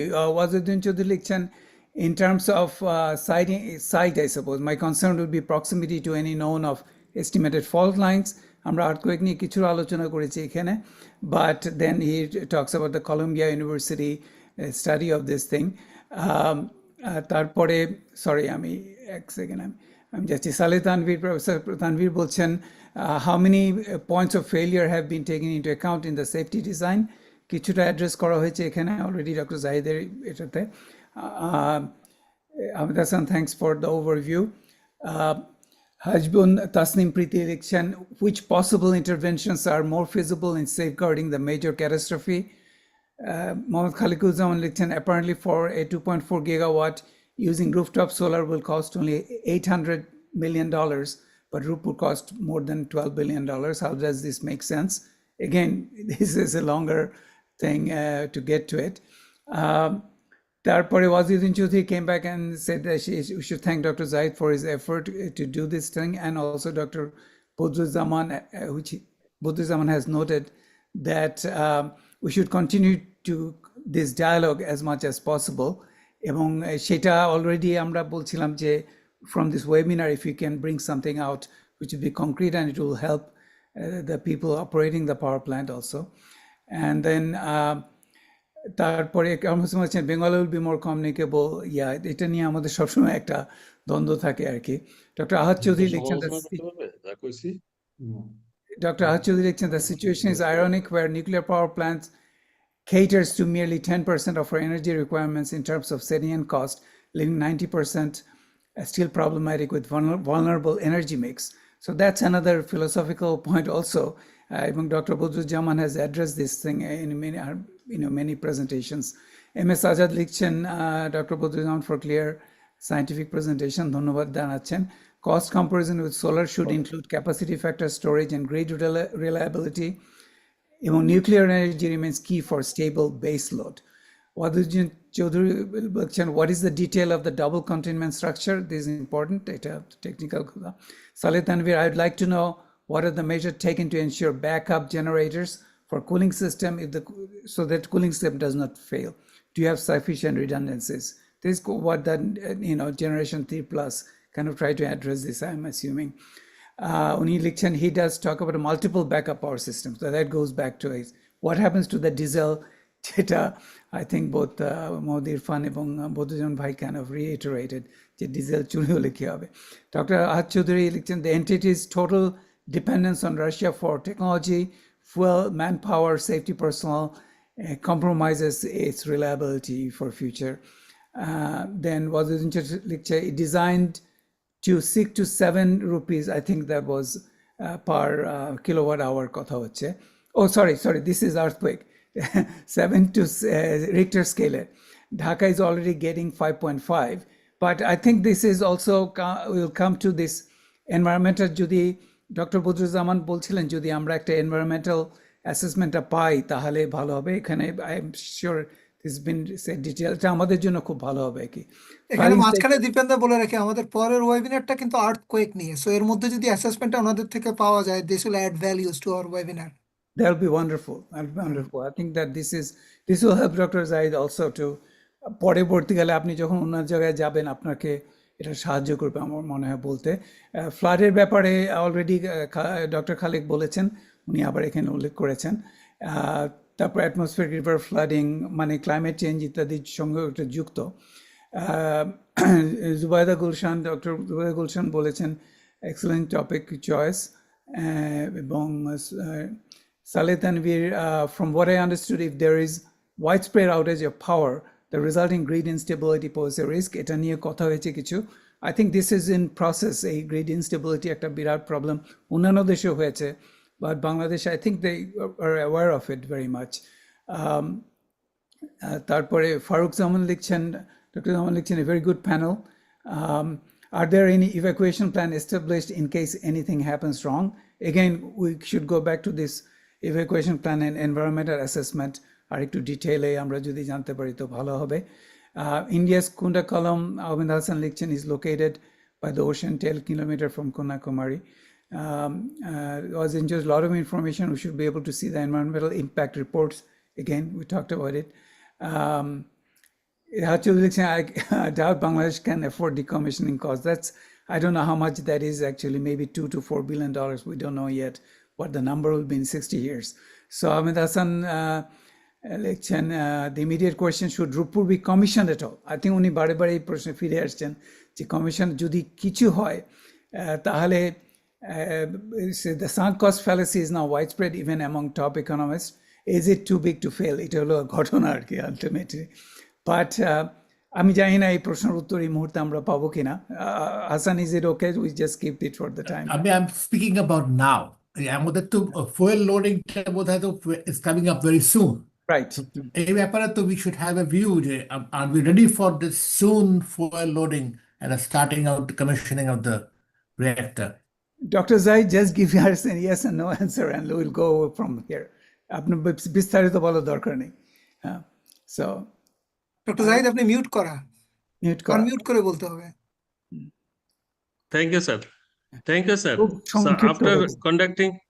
after conducting 5 consecutive inspection in the last year, so why not we can proceed with the fuel loading if we get the licenses from regulatory body. So if we receive the license from the regulatory body, after careful observation of that independent regulatory body, will observe and assess our competency, our capability, our safety functions, integrity of the equipments, all sorts of investigations. If they provide the licenses, then obviously we will proceed with the fuel loading. Thank you very much. Thank you. দীপেন্দা, এখানে একটা comment আছে, বেনকে একটা independent surveillance team তৈরি করার propose করার জন্য doctor Moshahida সুলতানের কাছ থেকে। আপনি কমেন্টটা যদি মিস করেন আর কি। হ্যাঁ আচ্ছা, আমি তো সেটাই বলেছিলাম। হ্যাঁ, That's বোঝান one of ভাই my সেরকম কিছুই proposals. বলছেন। হ্যাঁ, রাইট রাইট। এখানে মোশাহিদা সুলতানার যে 4টা কমেন্ট আছে তার মধ্যে কি এটা রয়েছে যে যে একদম শেষে এই কমেন্টটা, একদম আচ্ছা শেষে আচ্ছা, যদি জান আপনি। তো উনি এভাকুয়েশন নিয়ে প্রশ্ন করেছেন, আমি খুব সংক্ষিপ্ত হয়ে বলছি। জি। এভাকুয়েশনের প্রশ্ন করেছেন, তারপরে ক্যাপাসিটি নিয়ে প্রশ্ন করেছেন কি করে মানে আছে ভবিষ্যতে চালানোর জন্য, তারপরে গ্রিড ইনস্টেবিলিটি প্রবলেম নিয়ে করেছেন, অ্যান্ড ওয়ান অফ দ্য প্রেজেন্টার্স যে কস্ট কনফিডেন্সিয়াল কিনা সেটা ব্যাপার, এবং পরবর্তীকালে হয়তো যে ইন্ডিপেন্ডেন্ট যে অ্যাসেসমেন্ট সেটা, মানে আমার ধারণা যে এটা বদুজ্জামান ভাই আমার থেকে ভালো করে বলতে পারবেন যে in general I think that we should keep on this dialogue going. আজকের আলোচনা we will try to get a kind of সংক্ষিপ্ত একটা কিছু report, then we can see where we can go from there. Saleh Tanvir বলছেন, how do you ensure that if some safety issues are not swept under the rug? Again independent regulation বা assessment এখানে দরকার। Dr. Ghulam Babu বলছে, is the water used for cooling can be returned to the river without processing? এই নিয়ে কিছু কথা হয়েছে already. MS Ajat, detailed scientific rigor applied to LTSBO accident scenarios and the grid stability rule of thumb calculation was impressive. Looking forward to more technical thing. Mushfiqur Nabi বেশ কয়েকটা comment করেছেন। ওনার প্রথম কমেন্টটা ছিল যে many more questions than answers. Unfortunately, recent news report stated Power Project 6, 25,539 crore additional cost hike. Forget about decommissioning cost. The facility is already in place. Everyone. If we fail, Bangladesh fails badly. Dr. Chaudhary, we should be concerned about the management and safety disposal of low radioactive waste if it may become an ongoing problem and contamination source. MS Sajad Bulchin, your observation, if we fail, Bangladesh fails badly, is shared by many. The project is now the conversation of national energy strategy, cornerstone of national energy strategy, intended to provide 9% of electricity. The focus has shifted from should we have built it to how do we ensure to manage it safely and transparently. Mushada Sultan Lichi, reciprocal trade deal exempted Roopoor. Mushfiqun Nobi Abba Lichen, all the safety and security measures must be reviewed thoroughly before starting the reactor. Ahmed Hassan, the question now is, are we ready to commission it? Mushfiqun Nobi, more than $13 billion spent. This is the sunk cost fallacy, Bolchen Ahmed Hassan. Unless the project is up and running ASAP, the sunk cost might completely bury our energy sector. Mushfiqun Nobi Bolchen. Ahmed Hassan Abal বলছেন, the power energy sector was already in deep trouble. আমি আর এটা বলছি না আহমেদ হাসান। উনি আবার প্রশ্ন করছেন, মুশফিকুন বলছে vicious cycle. আহমেদ হাসান বলছেন, I had broader issues about the energy sector options as well raised by Professor Buduzaman. We should another session on this. Surely we will have one. Nazrul ভাই কে অ্যাড্রেস করছেন, Ahmed Hasan, sunk costs do not imply that we should commission the project, as you know. Mushfiqun Nobi bolchen, not meaning to intrude, but what's the outcome if the NPP fails test or fails to operate at all? What should we do then? And that was critical question, Ahmed Hassan. Dr. Zaid kind of addressed this stuff. We know this to a certain degree. Then Mushahida Sultan, many of those who got training didn't get job there. This is kind of, I say that's a big thing about debating. আমি এর মধ্যে এখন যাচ্ছি না. So and then Mushahida Sultan আবার লিখছেন, I could not be convinced with the answers. They seem to be vague to me. This is what the public actually, how engage yourself. Sometimes it's confrontational, sometimes it's engagement helps actually. সবার জন্যই এটা ভালো. Ikram Hussain লিখছেন, presenters, I would expect in future, given limited time, Ashole, this is a very important discussion, and I think that it was helpful, even though it went over 3 hours. Mohammad Irfan Lichen, Dr. Zahid, will long-term operation, the median cost is about $32 per megawatt hour per IE. Our cost is $84. Again, this is a back and forth. We can do this in future also. Mushahida Sultan Information Center. Difference between job requirements and qualification in নিয়ে কিছু কথাবার্তা হয়েছে already উনি বলছেন। দেন আবার সেটাই independence নিয়ে আর কি, ইনস্টিটিউশন ইন্ডিপেন্ডেন্স নিয়ে ওনারা আর একটা বক্তব্য হলো, sometimes institutions are created to support the goals of the institution, সেখানে ইন্ডিপেন্ডেন্স দরকার। So thank you all. Irfan লিখছেন, চৌধুরী ট্রাস্ট বাই ভেরিফাই, যেটা বুধুজন বলছেন, I was thinking the same. So Mushfiqun Nobi just asked Gemini how much power can be generated from a $13 billion solar panel farm. এটা একটা বিস্তারিত আছে, আপনি একটু দেখে নেবেন। আমি এটা সরি মুশফিক ভাই, I will just skip this for the time being. It's in the line. Yeah, I'm not sure Gemini is right on that. I just did a big report for UNDP. That doesn't look like a correct cost. So I will just keep this for the timing. It's in here. Please look it up. And then it varies. It will vary all over the place. Depends on location, place. বাংলাদেশে যেখানে জমি নেই সেখানে solar power বসানো একটু difficult হবে। আচ্ছা, rooftop প্রজেক্টের কথা হচ্ছিল। গভর্নমেন্টের একটা রুফটপ প্রজেক্ট আছে 2000 megawatt. That doesn't make any sense. না, এভারেজ কস্টে ইভেন সোলার পিভি এখন নিউক্লিয়ারের চেয়ে উপরে। আমি তো ওই আইএন নাম্বারগুলো দেখালাম। সুতরাং জেমিনাই এটা উত্তর ঠিক দেয়নি, just so you know, AI doesn't always do the right thing. আচ্ছা, so then let me just go to the very last ones. Mushahida Sultan bolchen, Ben can propose an independent surveillance team. Ahmed Hassan, we need third-party validation, absolutely. Zubaida Gulshan likhchen, preliminary and final safety analysis and continuous environment monitoring commitment are required, of course, for the design. We agree with that. And then Podrojan Bhai has a long rejoinder. Please, no additional nuclear plants. Uni jeta bolechen already, especially large ones with old technology. We talked a little bit about, small micro modular ones here. যেটা শফিকুল ইসলাম উনি উল্লেখ করেছেন। Assure the country that Roopoor will be operated transparently with a culture of safety. Are we prepared to operate this plant successfully, safety and cost effectively? Set up a process that includes consultative body with communication and reporting mechanism. Explore if the Bangladeshi diaspora, Ben, etc. can be part of the process. Share the environmental assessment and the evacuation plan. If any of the public discussion and outside assessment, I will explore with Ben leadership if we in Ben could help mediate the landscape. Bangladesh engage, grow domestic expertise also. Keep an eye on the Ukraine war. Hungary is already facing questions উনি বলেছেন এবং thank you for joining this thing. I hope I kind of covered everything, Irfan.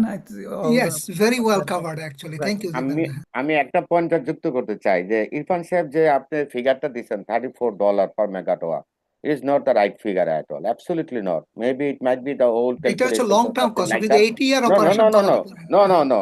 I এখন আমরা calculate. আর কোনো নতুন কোনো Please, ডিবেটে না জড়াই কাইন্ডলি আমি কোনো জি আমি ক্যালকুলেশন করেছি এবং এটা ডিটেইলিং আছে। আমার মনে হয় এটা নিয়ে যদি আর একটু আলোচনা করতে চান will be fine, but long term তো অবশ্যই ধরতে হয়, লাইফ লং ধরতে হয়, 60 years to 80 years or something like that. না না, আপনি So 40 when থেকে we 80 ইয়ার্সে চলে গেলে তো থ্যাংক ইউ অটোমেটিক্যালি ইরফান অর্ধেক হয়ে ইরফান যাচ্ছে প্লিজ কস্ট। না প্লিজ নো মোর ওই ডিসকাশন ক্যালকুলেশন প্লিজ আপনারা দেখে নিয়ান, জি ওটা দেখে নিয়ান please. Okay, thank you. this is one of the Anyway, things. এটা IER number, just so everyone knows. Yeah. No, Thank this you is not everybody possible. participating. I thank specially Dr. Irfan and Neon for organizing this stuff. মানে তাদের ইয়ে ছাড়া sharia neon, sharia Kabir neon, that use মানে সে এখানে অনেক কিছু আপনাদের ফিডব্যাকের জন্য লিখেছে, প্লিজ দেখে নেবেন এটা। I thank both Dr. Mohammad Zahidul Hassan to agreeing to come to this thing. This was one of the most important things we have ever done. এবং Dr. Shafiqul Islam also, thank you so much for coming, appreciate it. এবং আমাদের বুদ্ধুজ্জামান ভাই, who carries the main burden on our behalf. Actually, without him, we will not be doing anything like something like this. It's a giant undertaking in some ways.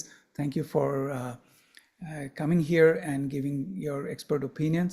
I thank all the audience who are here, and also Khalek for our Ben coordinator, and also Nozul Bhai, our Ben founder, coming here, and everybody else who has commented. Thanks for being with Ben. আমাদের পরের ওয়েবিনারে আবার দেখা হবে।